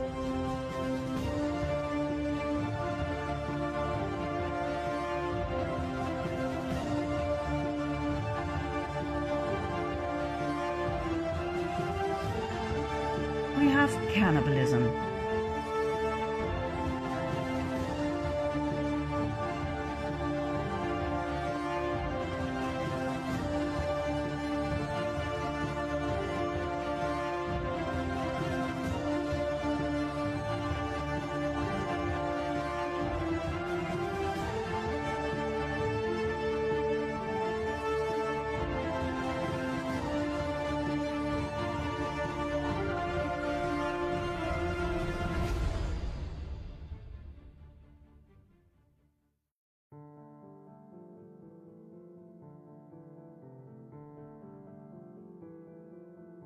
Statues of Moloch, an expression of the devil, are now watching over several American cities.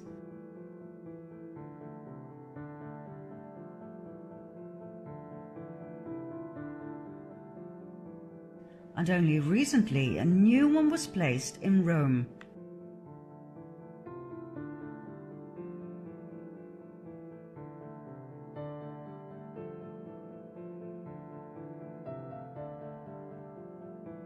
Let's go back to the Dutch royal family and see how far this insanity goes.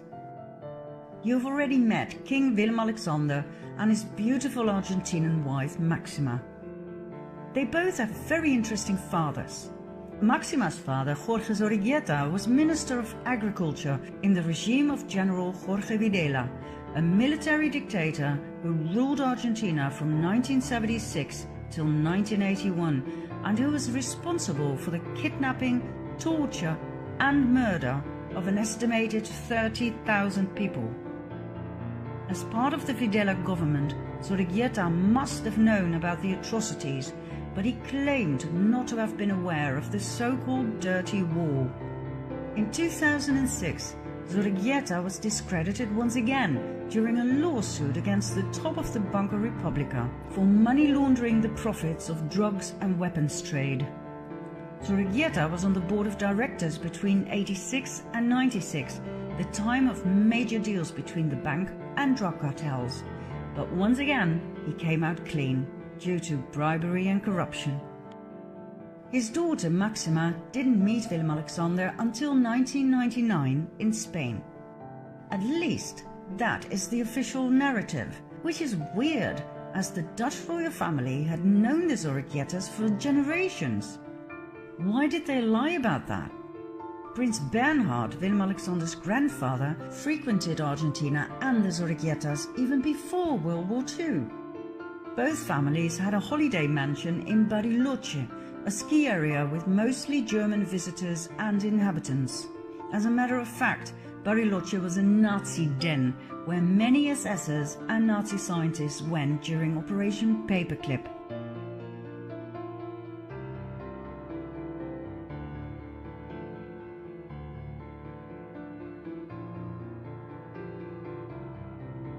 I was taught in school that the Nazi leaders were all convicted in the Nuremberg trials, that justice was served. But did you know that only 10 Nazis were hanged and only 7 went to jail? That's it. The big Nuremberg trials, only 17 of them? Did you actually think, like I did, they all got what they deserved? Well, think again. They had way too much knowledge. Most of them were welcomed with open arms. NATO, NASA, they all loved them.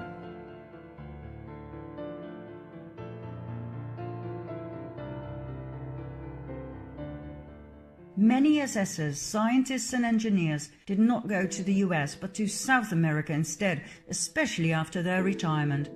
Argentina was very popular among them, especially the inhabitable Patagonia, where they were safe from post-war Nazi hunters. Bariloche was such a place.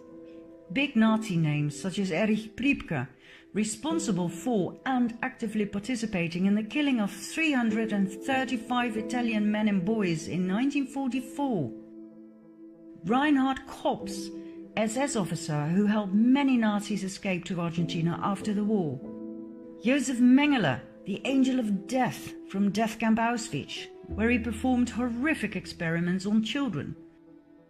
And Adolf Eichmann, one of the major organizers of the Holocaust, all lived in Bariloche, later the favorite ski location of the Dutch royal family and the Zorriguetas.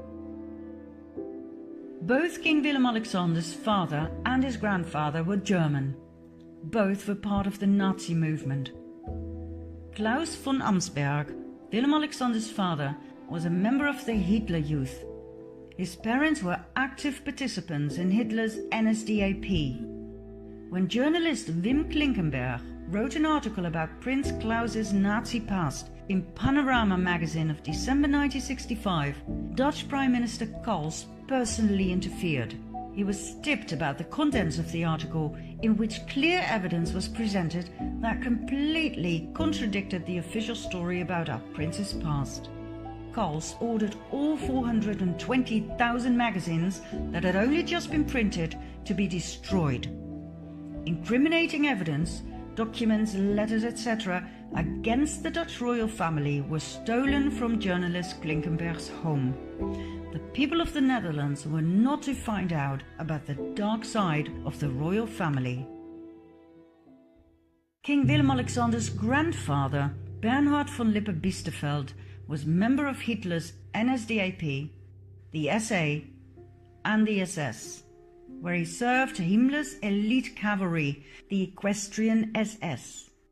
During the Nuremberg trials, the Equestrian SS was the only division that was not prosecuted, so that Bernhard von Lippe-Biesterfeld, by that time married to the Dutch Queen Juliana van Oranje-Nassau, would remain safe from prosecution and from scrutiny. Do you realize how much power the Dutch royal family must have had to accomplish this? I wonder how many Dutch people know about this. I was taught in school that Bernhard was a war hero, that he served the British Secret Service, that he even wanted all 200 Dutch SSers executed at the end of the war. So many lies. At his wedding with Queen Juliana, the orchestra was asked to play the Nazi song of the NSDAP. The director of the orchestra, Peter van Anrooy, refused, as did some of the musicians. But Bernhard made it happen. The song was played, many guests offered the Nazi salute, and the musicians who had been willing to play the song were later rewarded with a medal. During the war, Royal Shell gave millions of tons of crude oil to Hitler for free, a deal set up by Prince Bernhard. The crude oil was used for the Nazi tanks to invade and conquer the Netherlands. The people of the Netherlands were handed over to the Nazis by their royal family. Most Dutch people are completely unaware of this, even though these facts are quite easy to find when you start searching for the truth. We've just never been told. Bernhard was corrupt to the core. He accepted a major bribe, $1.1 million, from Lockheed in 1976. He was scrutinized for being president of the Worldwide Fund for Nature and the Prince Bernhard Nature Fund, while being a passionate hunter and killer. More about Bernhard's hunting parties in a bit. Bernhard was a notorious womanizer. The maids of the royal palaces were terrified of him and knew very well they had to keep their doors locked at night.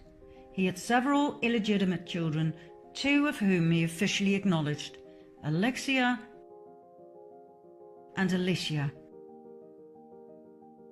Juicy little detail is that Alicia's mother was the daughter of Nazi test pilot Hannah Reich and Werner von Braun.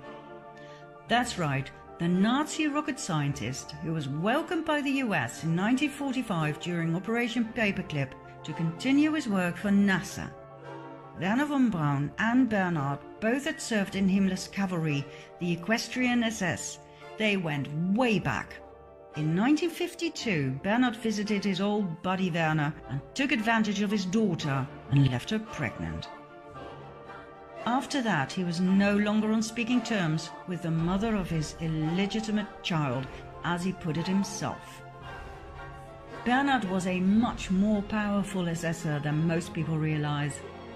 Before, during and after World War II, he cherished and maintained his contact and friendships with other SS officers, both in Argentina, where he went on so-called trade missions for the Netherlands, and in Germany, which has always been denied by the royal family and the Dutch Central Intelligence Agency. Bernhard also founded the Bilderberg Group, where political and industrial leaders gather once a year to discuss, well, nobody really knows, as it's highly secretive. You can only become part of this exclusive group upon invitation. When Prime Minister Luns tried to enter the conference in 1977, he was literally thrown out. There's one thing all researchers agree on: the Bilderberg Group is definitely cabal. There's one more thing Bernhard was known for, and this is where it gets really dirty. It's the main reason why I put so much emphasis on our royal family. And this is something everybody needs to know. Come quickly to part 8.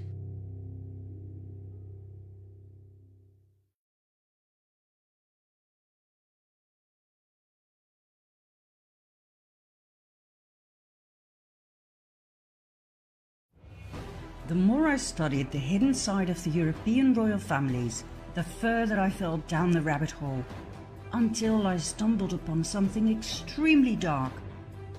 I will spare you the gruesome details. They are too horrific, too sickening. I urge you to do your own research. Google the names you're about to hear, read and listen for yourself, and make up your own mind. This is where Pizzagate returns to the story. Pizzagate is not just an American problem, it's a global problem. Let's get down to the real definition of Pizzagate. Worldwide, children are stolen and sold to elite pedophile rings. They are tortured, raped and murdered as part of satanic ritual ceremonies. The murderers then drink the children's blood and they eat their flesh. The blood of children who were severely traumatized before they died contains adrenochrome, a natural drug produced by the pineal gland in the brain. Adrenochrome is the highest valued drug in the world. The god these people serve is Satan. It's not a god of love and mercy. Whether or not you believe in the existence of Satan is not relevant. They do. And according to each and every eyewitness who has the guts to step forward, Pizzagate is real. Remember Mel Gibson's statements? He was ousted for not wanting to participate. He witnessed it though, and he is one of the very few who dares to speak about it. Personally, I think it's a miracle that he's still alive. Adrenochrome is real. It is the ultimate drug. This is what you look like when you take it, and this is when you no longer have access to it, thanks to President Trump. There was not as much time between these photos as you may think.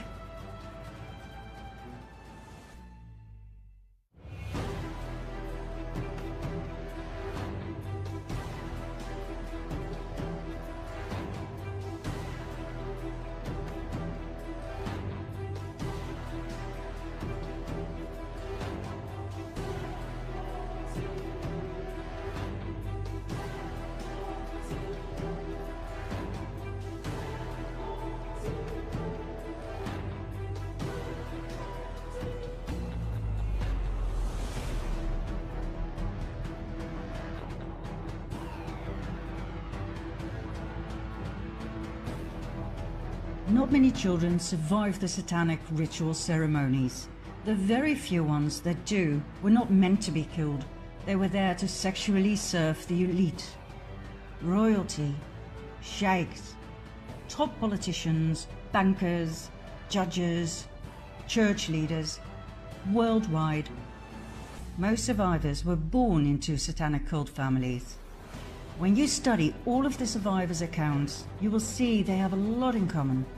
The same description of the atrocity inflicted upon them, the same names of perpetrators, and the same elite they belong to. The problem, however, is that these survivors are not believed by most people. It's easier to assume that they're insane or attention seekers than to face the horrible truth. Furthermore, not many survivors dare to step forward. They are simply too traumatized. I spent countless hours listening to their horrifying accounts. I read police reports, and I am convinced these people are not crazy. They are not attention seekers nor liars. Their stories are consistent. Please do your own research and find out about the following victims and/or eyewitnesses. The Dutch Annemarie van Blijenburg, Toos Nijenhuis, Anneke Lucas, and Ronald Bernard. The Irishman Richard Kerr, brother and sister Gabriel and Eliza Dearman from the UK, the American Sarah Ruth Ashcroft, and the Australian Fiona Barnett. Whenever a child sex offender was arrested in the Netherlands and its neighbouring Belgium, think Mark Dutroux, Roberts Mikkelsons, they all swore they were supplying children for a large elite network. They were not believed. They were presented to the public as lone wolves, operating on their own. Most viewers will now once again experience some more cognitive dissonance. But hey, remember when the first reports emerged about the sexual abuse of boys and girls by Catholic priests and nuns? At first, nobody believed it. People were too shocked to handle it. But now, so many years later, it is common knowledge to most people. The church paid millions of dollars to its victims in an effort to silence them. We now have the evidence. We have numbers, statistics. People have grown used to the idea that priests, bishops and cardinals raped children on an enormous scale. And if you think the popes washed their hands in innocence, you're in for a big shock. Now I realize that satanic cult offerings of babies and children is a step further than sexual abuse. But I can assure you that more and more victims will soon speak up. And step by step, people can work their way through their cognitive dissonance so that soon we'll be able to save these children. Where do these children come from? How come they can simply disappear without a trace, without worried parents who report them missing? They come from orphanages, children's homes, youth detention centers. Some are homeless. Many are refugees fleeing wars. These children are stolen, sold. We're talking the fastest growing trade here. According to the survivors, not only the Dutch but also the British royal family are heavily involved in all of this. Back in the 1980s, a major controversy arose when it became clear that Prince Charles was a very close friend of Jimmy Savile, a notorious pedophile. Not only Charles, the entire royal family loved Savile, as did Prime Minister Margaret Thatcher. Savile was named by many victims and was said to have been extremely violent and cruel. He was never prosecuted and died a free man. Then there's the interesting close friendship between Prince Andrew and convicted pedophile Jeffrey Epstein. Epstein held several young women as sex slaves, hiring them to his elite friends such as Prince Andrew. The royal family has always denied the allegations.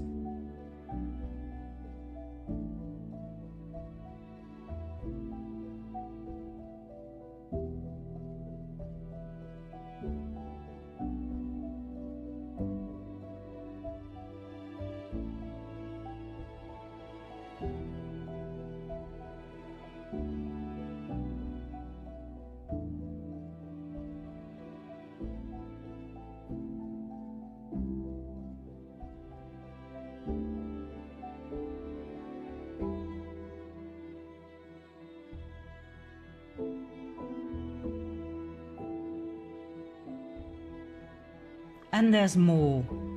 In 2015, a video emerged, shot by a Swedish tourist at Buckingham Palace. It shows a naked boy climbing out of a window of the palace using a bedsheet. The boy cannot hold on and falls to the ground.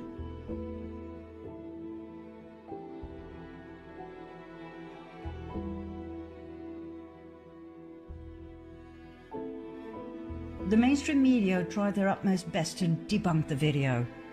Buckingham Palace declined to comment on the video, and the Metropolitan Police said they had no reports of the incident. Now, I don't know what it is with the royal family, but something's definitely weird.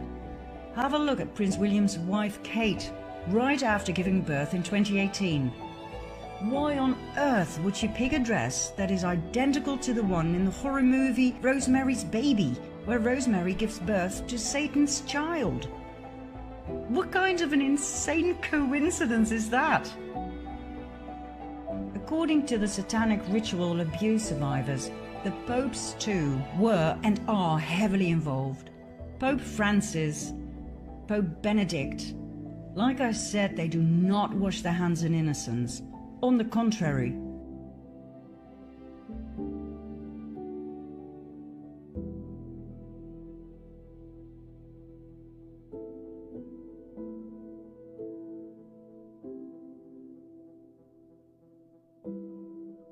Both Pope Francis and the Dutch Prince Bernhard loved hunting parties, according to the survivors.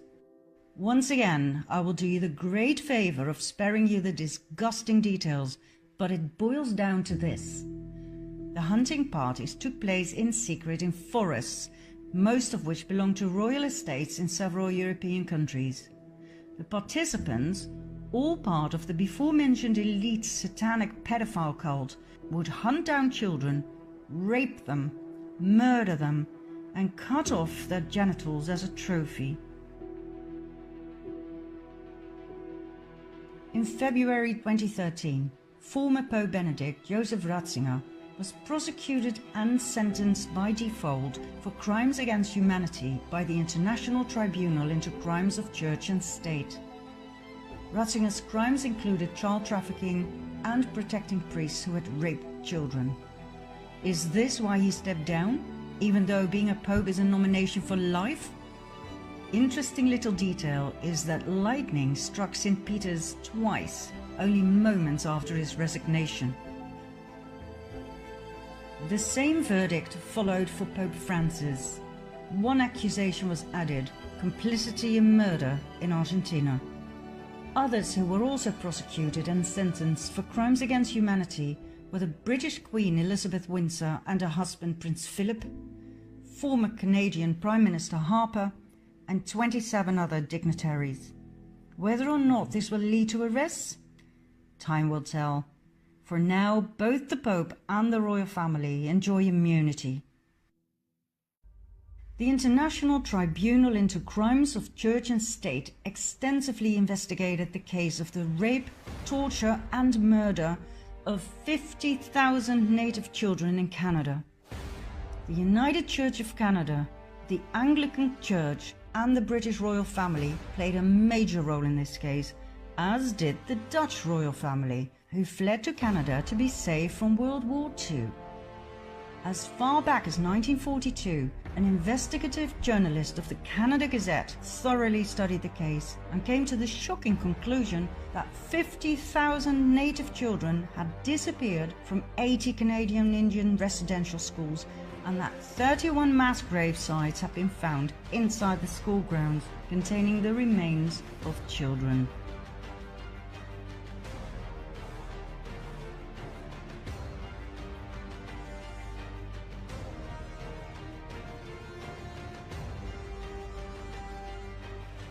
Now, as shocking as this may be, it is nothing new.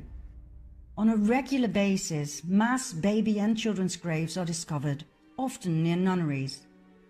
In some cases, we don't know exactly what happened. In other cases, we do know, due to forensic evidence and the eyewitness accounts of survivors. Mel Gibson was right when he said that satanic cults with child sacrifices are nothing new. It goes way back into history.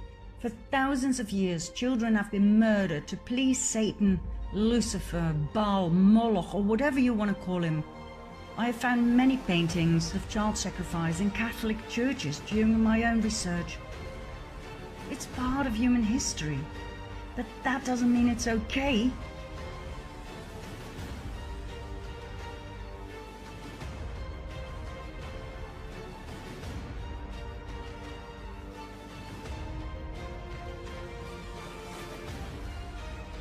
We all know about the Aztecs and the human sacrifices, and we can deal with that, for it's old.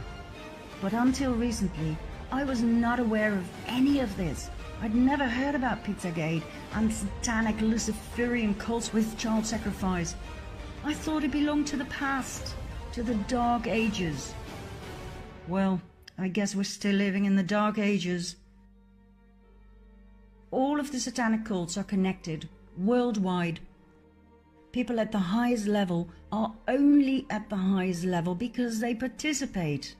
And once you're in for life, through blackmail with pictures and video footage taken in secret. And some don't even need blackmail, they simply thrive on the pain and suffering of others. Some names have been named, others will follow soon. The people will be shocked to the core when this comes out. Let me give you one piece of advice. When the video of Hillary Clinton and her right hand, Huma Abedin, raping, torturing, mutilating and killing a little girl comes out in the open, do not watch it. You will not sleep again.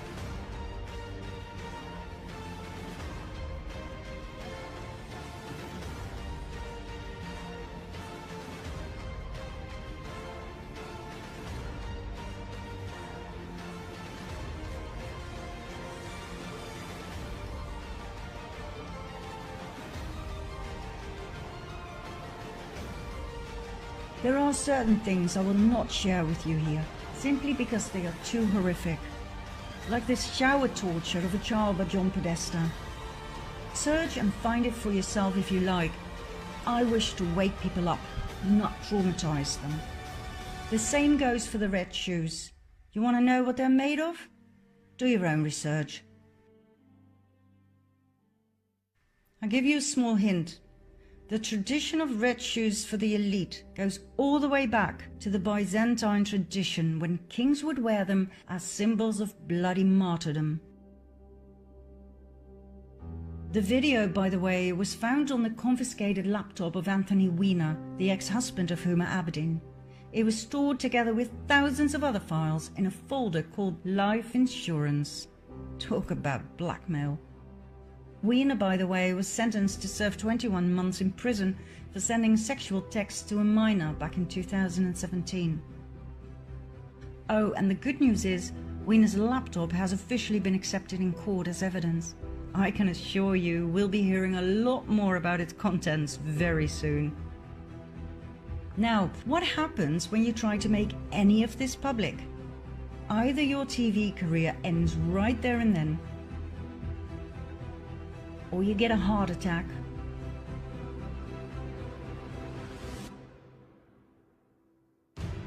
or your plane crashes,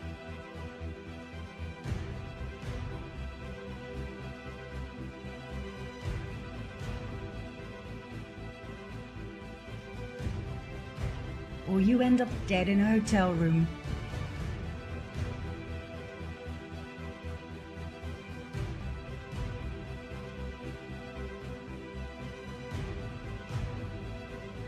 Or you are found with a bullet in your back, or you commit suicide.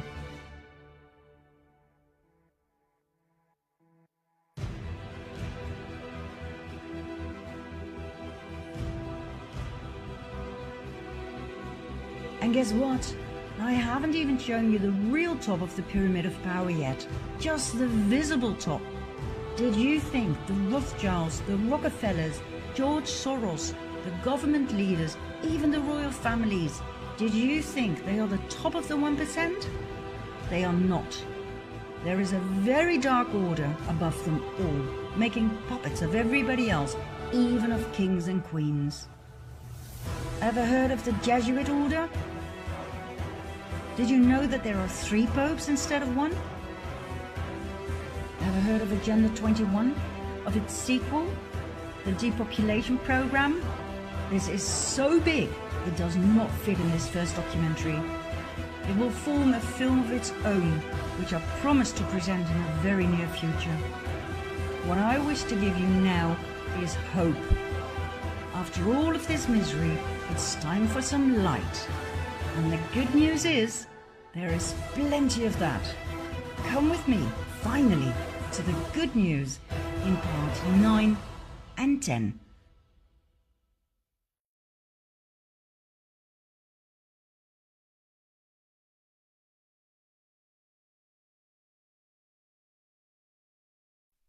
When Q arose on October 28, 2017, little did we know that a new era had started. Something big, something massive started unfolding before our very eyes, but most people remained completely in the dark. Through the Q drops, hints, clues, and questions were planted like seeds, waiting for humanity to be picked up, researched, and unraveled. Bit by bit, we, the people, woke up. Using other means than the mainstream media, the QAnons started communicating with each other through Facebook, Twitter, and other social media. The same social media that was set up by the Cabal to monitor the people 24/7 were now used to find each other and to spread news and findings. There was no stopping us anymore. People in France went out into the streets in yellow vests, showing President Macron that they no longer complied. What started off with small groups evolved into mass protests. For over a year now, tens of thousands of people have been gathering every Saturday.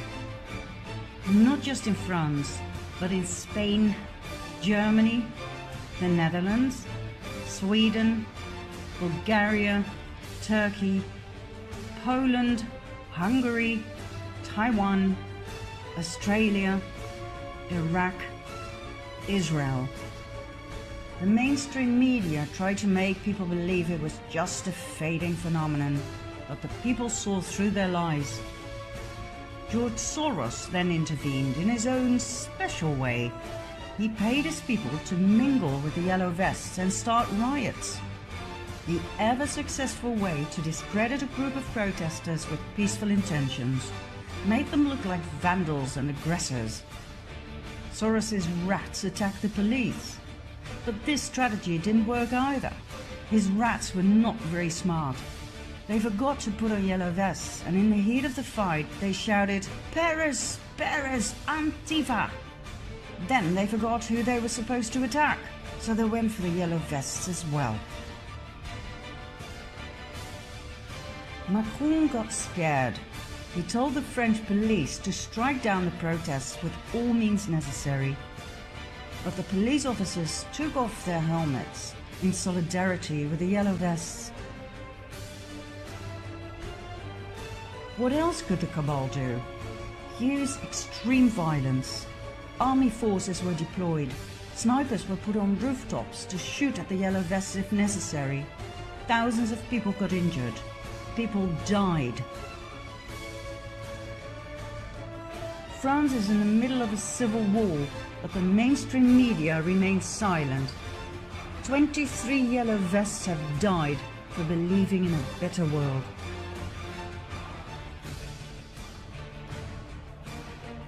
South America too shows massive protests, where people demand their corrupt governments to step down. The world is experiencing the biggest revolution ever. The worst nightmare of the cabal has come true. The people have woken up. And contrary to other revolutions that humanity went through in the past, this revolution is one of knowledge, understanding of how things are run by the elite, and the willingness to work together to create a better world. A revolution of the people can only work when there is help at the top. That help was never there in the past, but now there is. That is what makes this revolution different. We have an ally at the top, an ally that we refer to as Q. Q is a group of people, not an individual. The intel Q provides is top level. I believe Q comprises of Donald J. Trump and some of his most loyal army generals. Without the help of the army top, the plan that is unfolding would never stand a chance. But there's more to Q than meets the eye. I am convinced there are some secret components that will be revealed soon.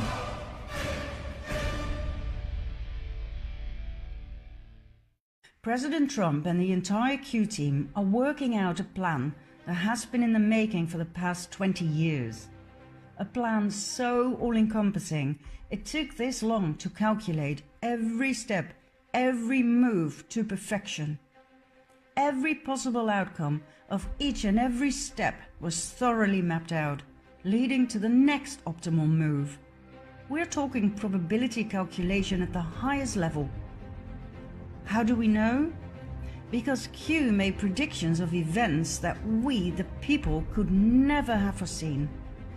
President Trump gave clues in his speeches that pointed to events that were about to unfold, but most people didn't even notice them. The mainstream media made fun of them, but the QAnons recognized them and realized just how brilliant Q really was. Let me give you a few examples. In the middle of a press conference in November 2017, Trump stopped a few times to take a sip of water from a small plastic bottle. It seemed weird, completely overdone. He repeated this a month later in the middle of a talk about national security. He held the glass with two hands like a child. The mainstream media went hysterical, claiming the president was either retarded or suffering from some degenerative disease. The Unons, however, knew immediately that he was pointing out something. The water bottle contained Fiji water. Fiji water is bottled on the Isle of Wakanda. In 1973, Wakanda was bought by a Canadian businessman, David Gilmour. In 1996, he founded Fiji Waters. In 2016, Claire Bronfman, heiress to the multi-billion-dollar Seagram liquor fortune, bought 80% of Wakanda from Gilmour and financed the setup of NXIVM on the island. Exactly, the sex cult run by Keith Raniere, who branded his initial into the women that he kept on the island as sex slaves, who were lured in by sweet-faced Alison Mack, the Smallville actress. The ball started rolling, arrests were made, and in April 2019, Raniere was found guilty on all charges, including racketeering and sex trafficking. Some of his victims were minors. Claire Bronfman and her sister Sarah pleaded guilty on all charges, as did Alison Mack. More incriminating things will come to the surface soon. NXIVM donated a large amount of money to the Clinton Foundation. Claire Bronfman was CEO of a company called Bronfman Rothschild, as was Evelyn Rothschild and his wife Lynn. Remember them from the previous episodes? Isn't it fascinating how the same key players keep popping up?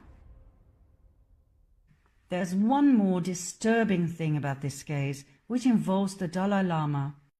In May 2009, the Bronfman sisters organized an event with the Dalai Lama in Albany. There was a lot of criticism towards the Dalai Lama. How could he connect his good name with a sex cult? But he decided to go anyway. 10 days after the event, the Dalai Lama Trust was founded. According to its tax filings, the trust received $2.2 million in donations in its first year. Was the Dalai Lama bought to connect himself to NXIVM? According to an inside NXIVM member, this was indeed the case.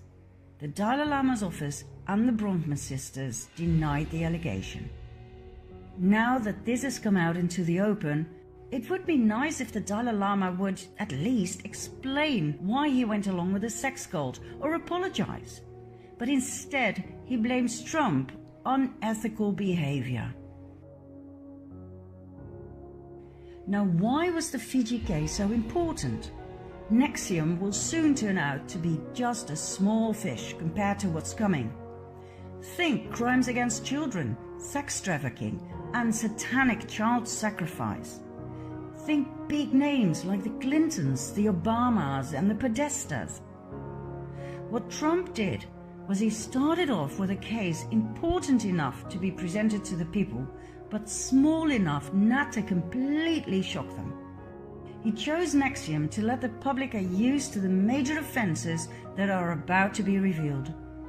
This is what we call red-pilling the people, a term coined in the movie The Matrix.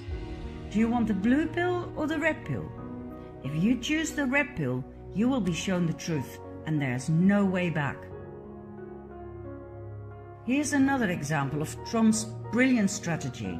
In June 2017, Melania boarded the presidential plane on her way to visit a youth detention center with Mexican migrant children who had been separated from their parents. She wore a coat with the text, "I really don't care, do you?" It was a strange choice, for the coat wasn't fashionable at all, and the text was quite provocative, to say the least. Once again, the mainstream media went into a frenzy, but the QAnons knew the Trumps were giving yet another clue. The coat turned out to be a Zara product. An investigation made clear that Zara made use of slave labor. As a result, Armancio Ortega, founder and CEO of Zara, resigned 6 months after Melania's action. Yet another clue that was being given by Melania was the fact that these children were not separated from their parents, but saved from child traffickers. More than 8,500 CEOs resigned over the last 2 years, many for unclear reasons, just like Hugh had predicted. Was Trump indeed draining the swamp like he had promised? One of Q's crumbs that was repeated several times was, "We have the server." It quite clearly referred to Hillary Clinton's server, the one she tried so hard to destroy before it would be used against her in a court of law. But how did the Q team lay their hands on it? The clue was given in Helsinki, Finland, when Trump met Vladimir Putin on July 16, 2018. Trump openly asked the audience, "Where is the server? Where are the servers? They are missing. Where are they? What happened to Hillary's emails? 33,000 emails. They're gone. Just gone. I think it's a disgrace." Remember the scene with the soccer ball? Putin handed Trump the ball and said, "The ball is now in your court." Trump took the ball and said, "This will go to my son, Barron." He then threw the ball to Melania. What was so special about the ball? Why the big smiles and the twinkling in their eyes? What was going on here? And why did Melania post a tweet with this picture later that year? Many QAnons agree on the theory that the content of the servers was inside that soccer ball, containing enough incriminating evidence to put a lot of people in Washington, D.C. behind bars for life. Try evidence for the Uranium One scandal, where Hillary Clinton, as Secretary of State, and with knowledge and approval of President Obama, gave Russia control of 20% of America's uranium by approving the Rosatom deal. The Russian company Rosatom had bought the Canadian company Uranium One in 2010, 3 years after the latter had purchased Eurasia, owned by Frank Justra, our friend with the pedophile logo from Part 4. Remember? Justra had officially stepped down after the purchase, so why did he donate $145 million to the Clinton Foundation right after the Rosatom deal was signed? Why on earth was he too embraced by the Dalai Lama? Why the hell did he get the Dalai Lama Humanitarian Award when he is involved up to his ears in child trafficking? Why did Bill Clinton receive $500,000 for a talk in Moscow right after the Rosatom deal was announced? Do you know what we're looking at here?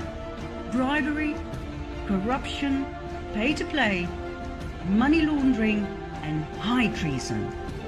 This was the real Russian collusion. Oh, by the way, why did Trump say this soccer ball was going to his son Barron?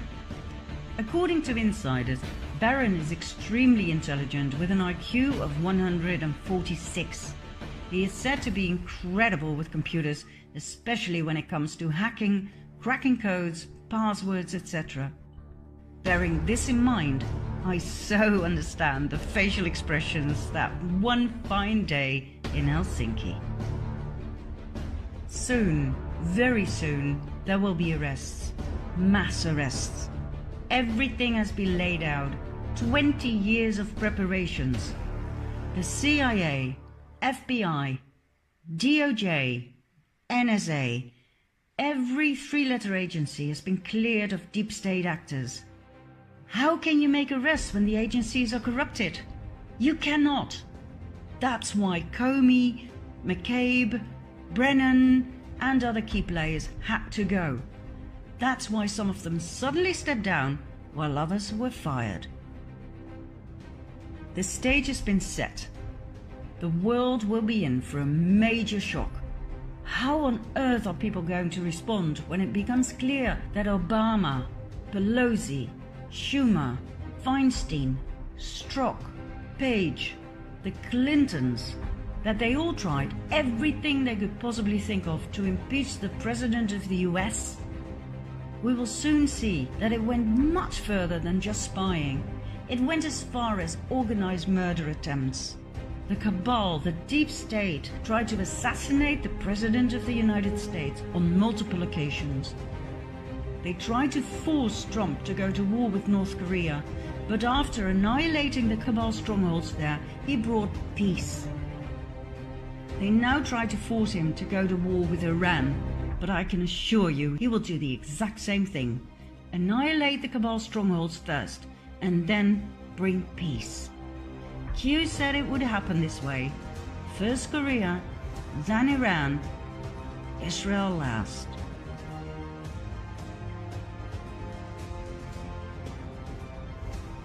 Then there is Obama's high treason. Everything you were told about him by the mainstream media will soon turn out to be false, falsified on purpose. Soon we will be presented with hard evidence concerning his birth certificate, his ties to the Muslim Brotherhood, the extremist party behind ISIS. Pictures such as these will start to surface.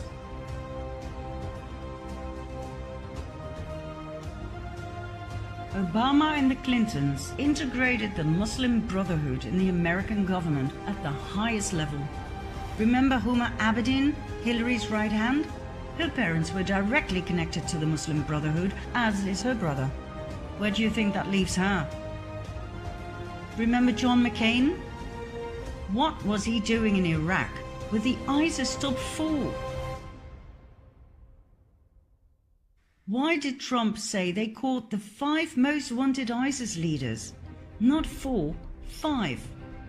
Did you notice something weird about the flag on his coffin? It was wrinkled. Only traitors get wrinkled flags. It was a code. High treason, death penalty. Did you really believe he died of cancer? Do you still believe Osama bin Laden was the enemy? That he was responsible for 9/11? That he set up Al-Qaeda?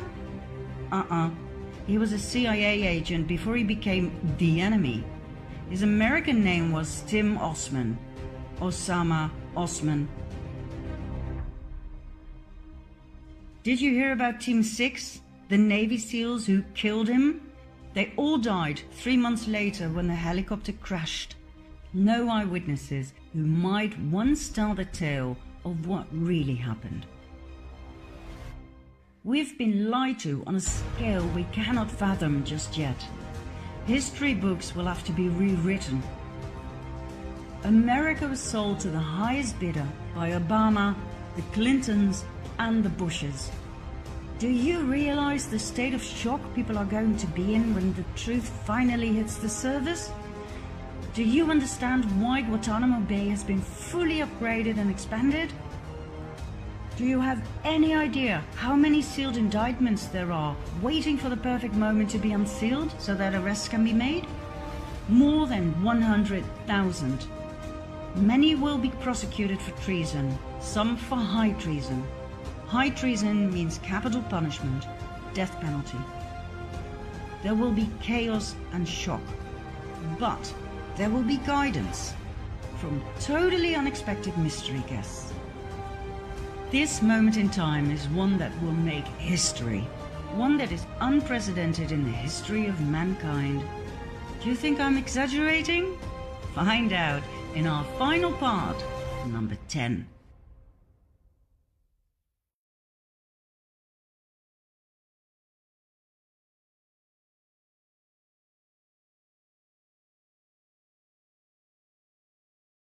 When everything we've seen in the previous episodes is presented to the public with undeniable evidence, people will be in shock. The normal way to deal with shocking information is to first deny it and ridicule the messenger, then get scared, angry or depressed, and finally accept it as the new paradigm. This will take some time. I believe we're going to need a spokesperson to convey to the world what happened. Somebody who will be believed by everybody, Democrats and Republicans alike. That person cannot be Donald Trump. He will be hated by the Democrats, no matter how much peace he brings upon them. If I were to choose, for the US at least, it would have to be JFK Jr., John as his father used to call him. Loved and trusted by the entire nation, mourned by every American citizen. Too bad he is no longer amongst us. Or is he? When I first heard about the possibility of him still being alive, I thought, oh God, not yet another conspiracy theory. But when I did some more research, I started doubting. This is an aerial photograph of JFK's memorial. That's right, it's a Q. Remember this code? It was engraved in the ship bell on JFK's boat. Where we go one, we go all. JFK was murdered because he wanted to expose and get rid of the cabal. He intended to start with the CIA, just like Donald Trump. He too knew that the CIA had turned into an uncontrollable monster that no president or government could restrain, but he had no idea what he was up against. JFK was assassinated. Nobody will ever forget these pictures. John saluting at his father's funeral. The entire nation mourned. Junior grew up to be a lawyer. He swore he would avenge his father and take his killers to court, even if he had to bring down the government, as he put it. He ran for the New York Senate seat in 1999, as did Hillary Clinton. John would have won by miles. He was born to be the next president of the US. But it wasn't meant to be. On July 16, 1999, his plane crashed into the ocean. There were no survivors. All three on board, John, his wife Carolyn, and her sister Lauren, died upon impact. Their bodies were retrieved and cremated. The remains were kept in Tiffany blue boxes before they were scattered at sea. The entire nation was in shock. Donald J. Trump was in shock. He and John were close friends. When John died, Trump swore he would finish his mission. He promised he would take the murderers of JFK, Senior and Junior to court. He swore to drain the swamp. Could John Jr. still be alive? Is it possible that he staged his own death, knowing there was no way he would survive the wrath of the cabal? The only way to possibly fulfill the mission was to stay low. A master plan was developed, and in the course of 20 years, every single step was analyzed and executed. An entire team was put together with insiders at the top who were willing to give their lives for the cause, the annihilation of the cabal and the liberation of the people. They left hints and clues as to inform those who had already woken up to the truth.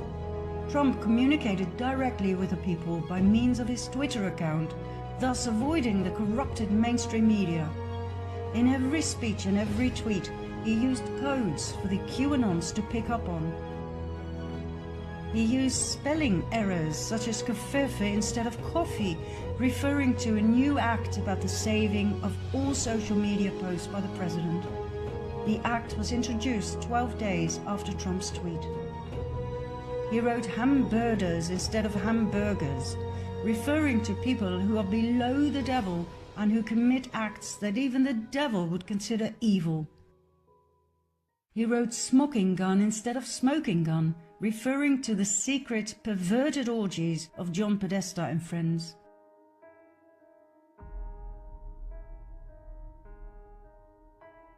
Trump's clumsy behavior showed his victory over cabal key players. Every move, every so-called error, every little detail was important. Everything was a communication with the people. Remember when Donald and Melania Trump were welcomed by the Obamas at the White House on day one of Trump's presidency? Remember the gift Melania gave to Michelle, the Tiffany blue box? What does that remind you of? Remember the Tiffany blue coat Melania was wearing? So many references to JFK, Senior and Junior.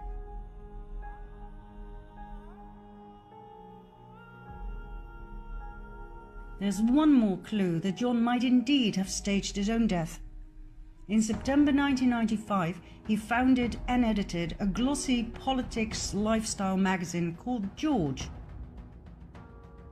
In this particular edition, the cover seems to be giving a lot of clues. Survival Guide to the Future? Interesting. Bill Gates on world domination? Okay. Hillary Clinton, Indictment Day. Will Hillary get busted? Wow.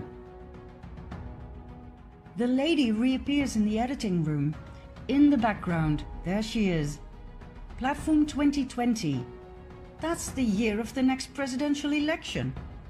And then it reads, buckle your chin strap and hold on as George enters the time warp and re-emerges in the year 2020. Time warp?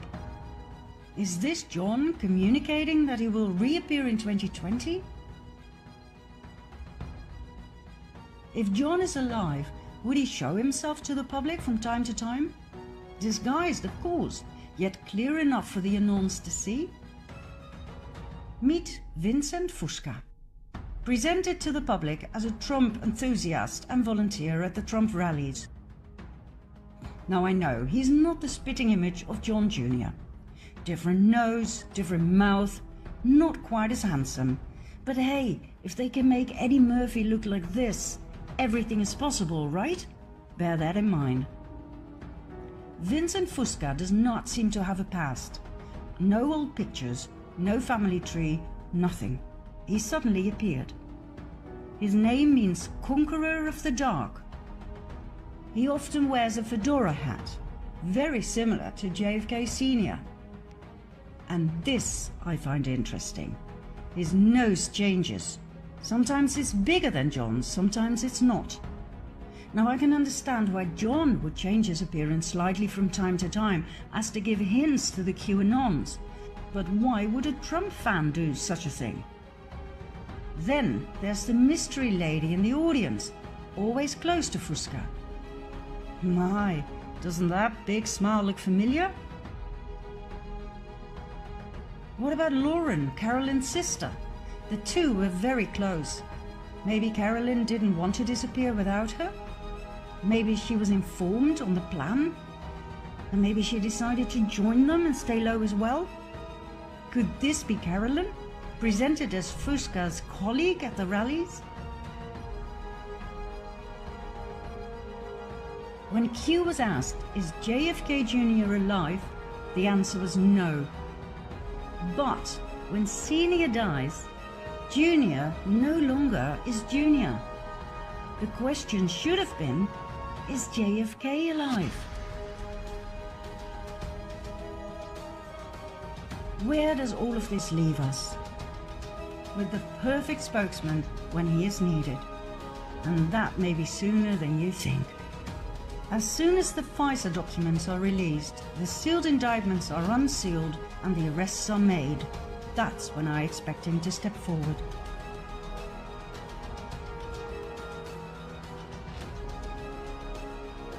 The world is in the middle of the greatest transition ever. An entire era of suppression of the masses is about to end.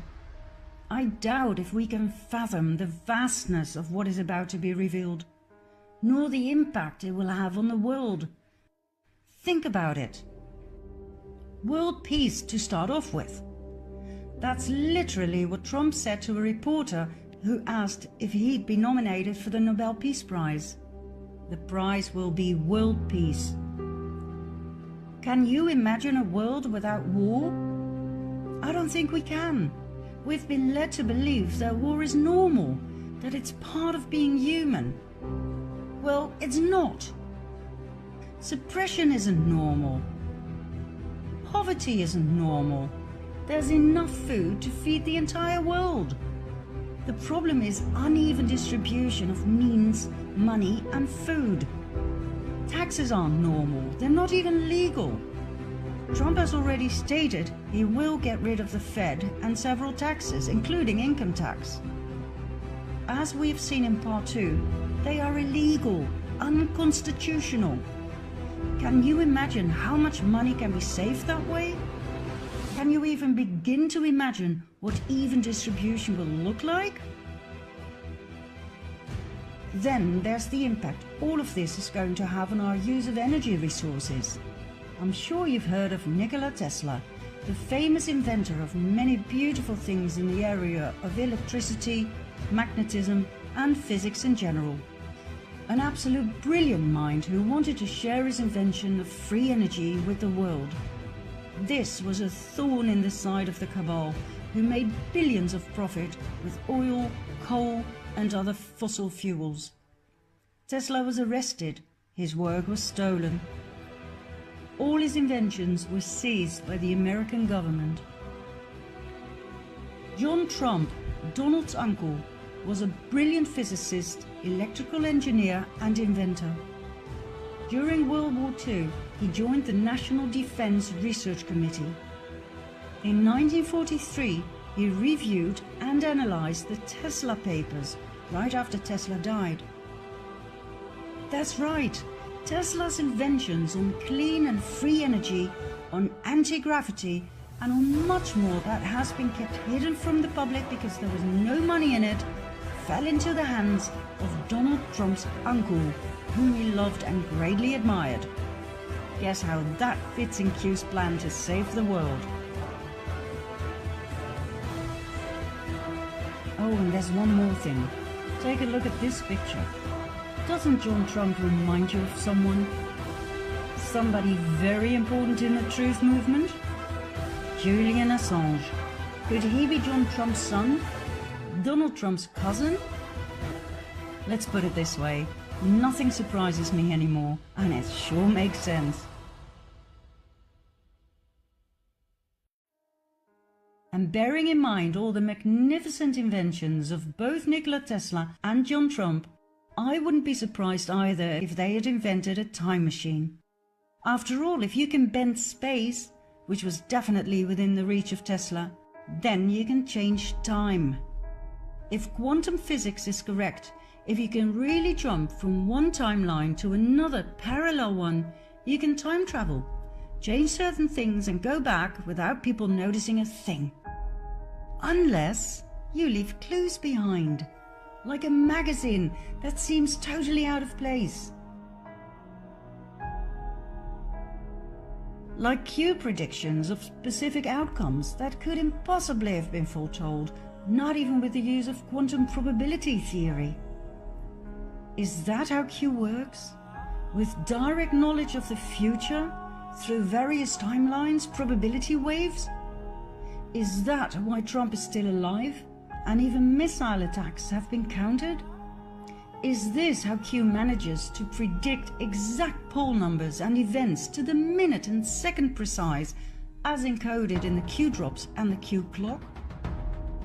Is this how the mysterious author Ingersoll Lockwood was able to write a book in 1889 and another one 4 years later about young Baron Trump and his adventures through a space-time portal guided by a man called Don, the master of all masters? All current topics are in the books. Dirty politics, an unexpected candidate, a man called Pence, Russia, even the exact location of the Trump Tower. 1889? The mysterious author also wrote a book about the last president. Furthermore, his name appears on a watch, the Ingersoll Trump Pocket Watch. The same sort of watch used by the White Rabbit in Alice of Wonderland, a tale often referred to by Q. Time travel?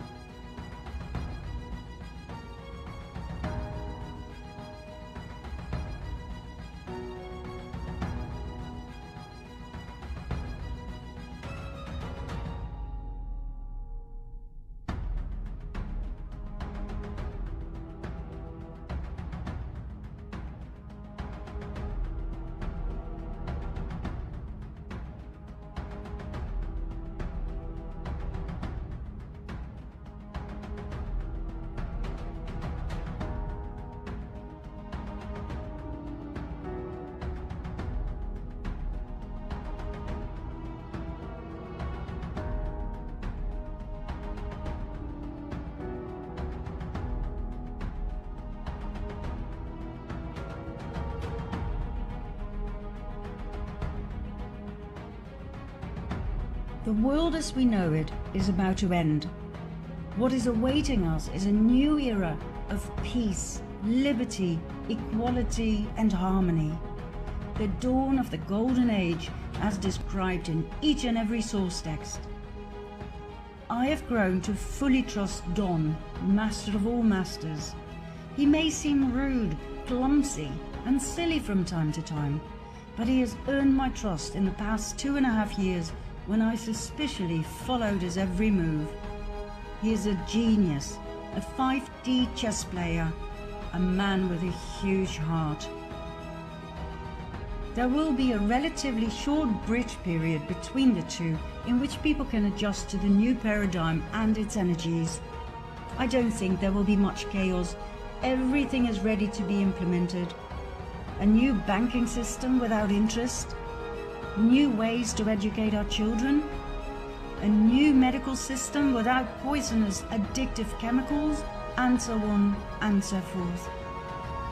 All we have to do is be patient, watch everything unfold, trust the plan, do whatever we can to help others wake up, and remain focused and ready to assist, ready to help create a beautiful new world. Some people will wake up faster than others, remain calm and in service to all. Or as Q once put it so beautifully, as long as you sleep, we will fight for you. Where we go one, we go all.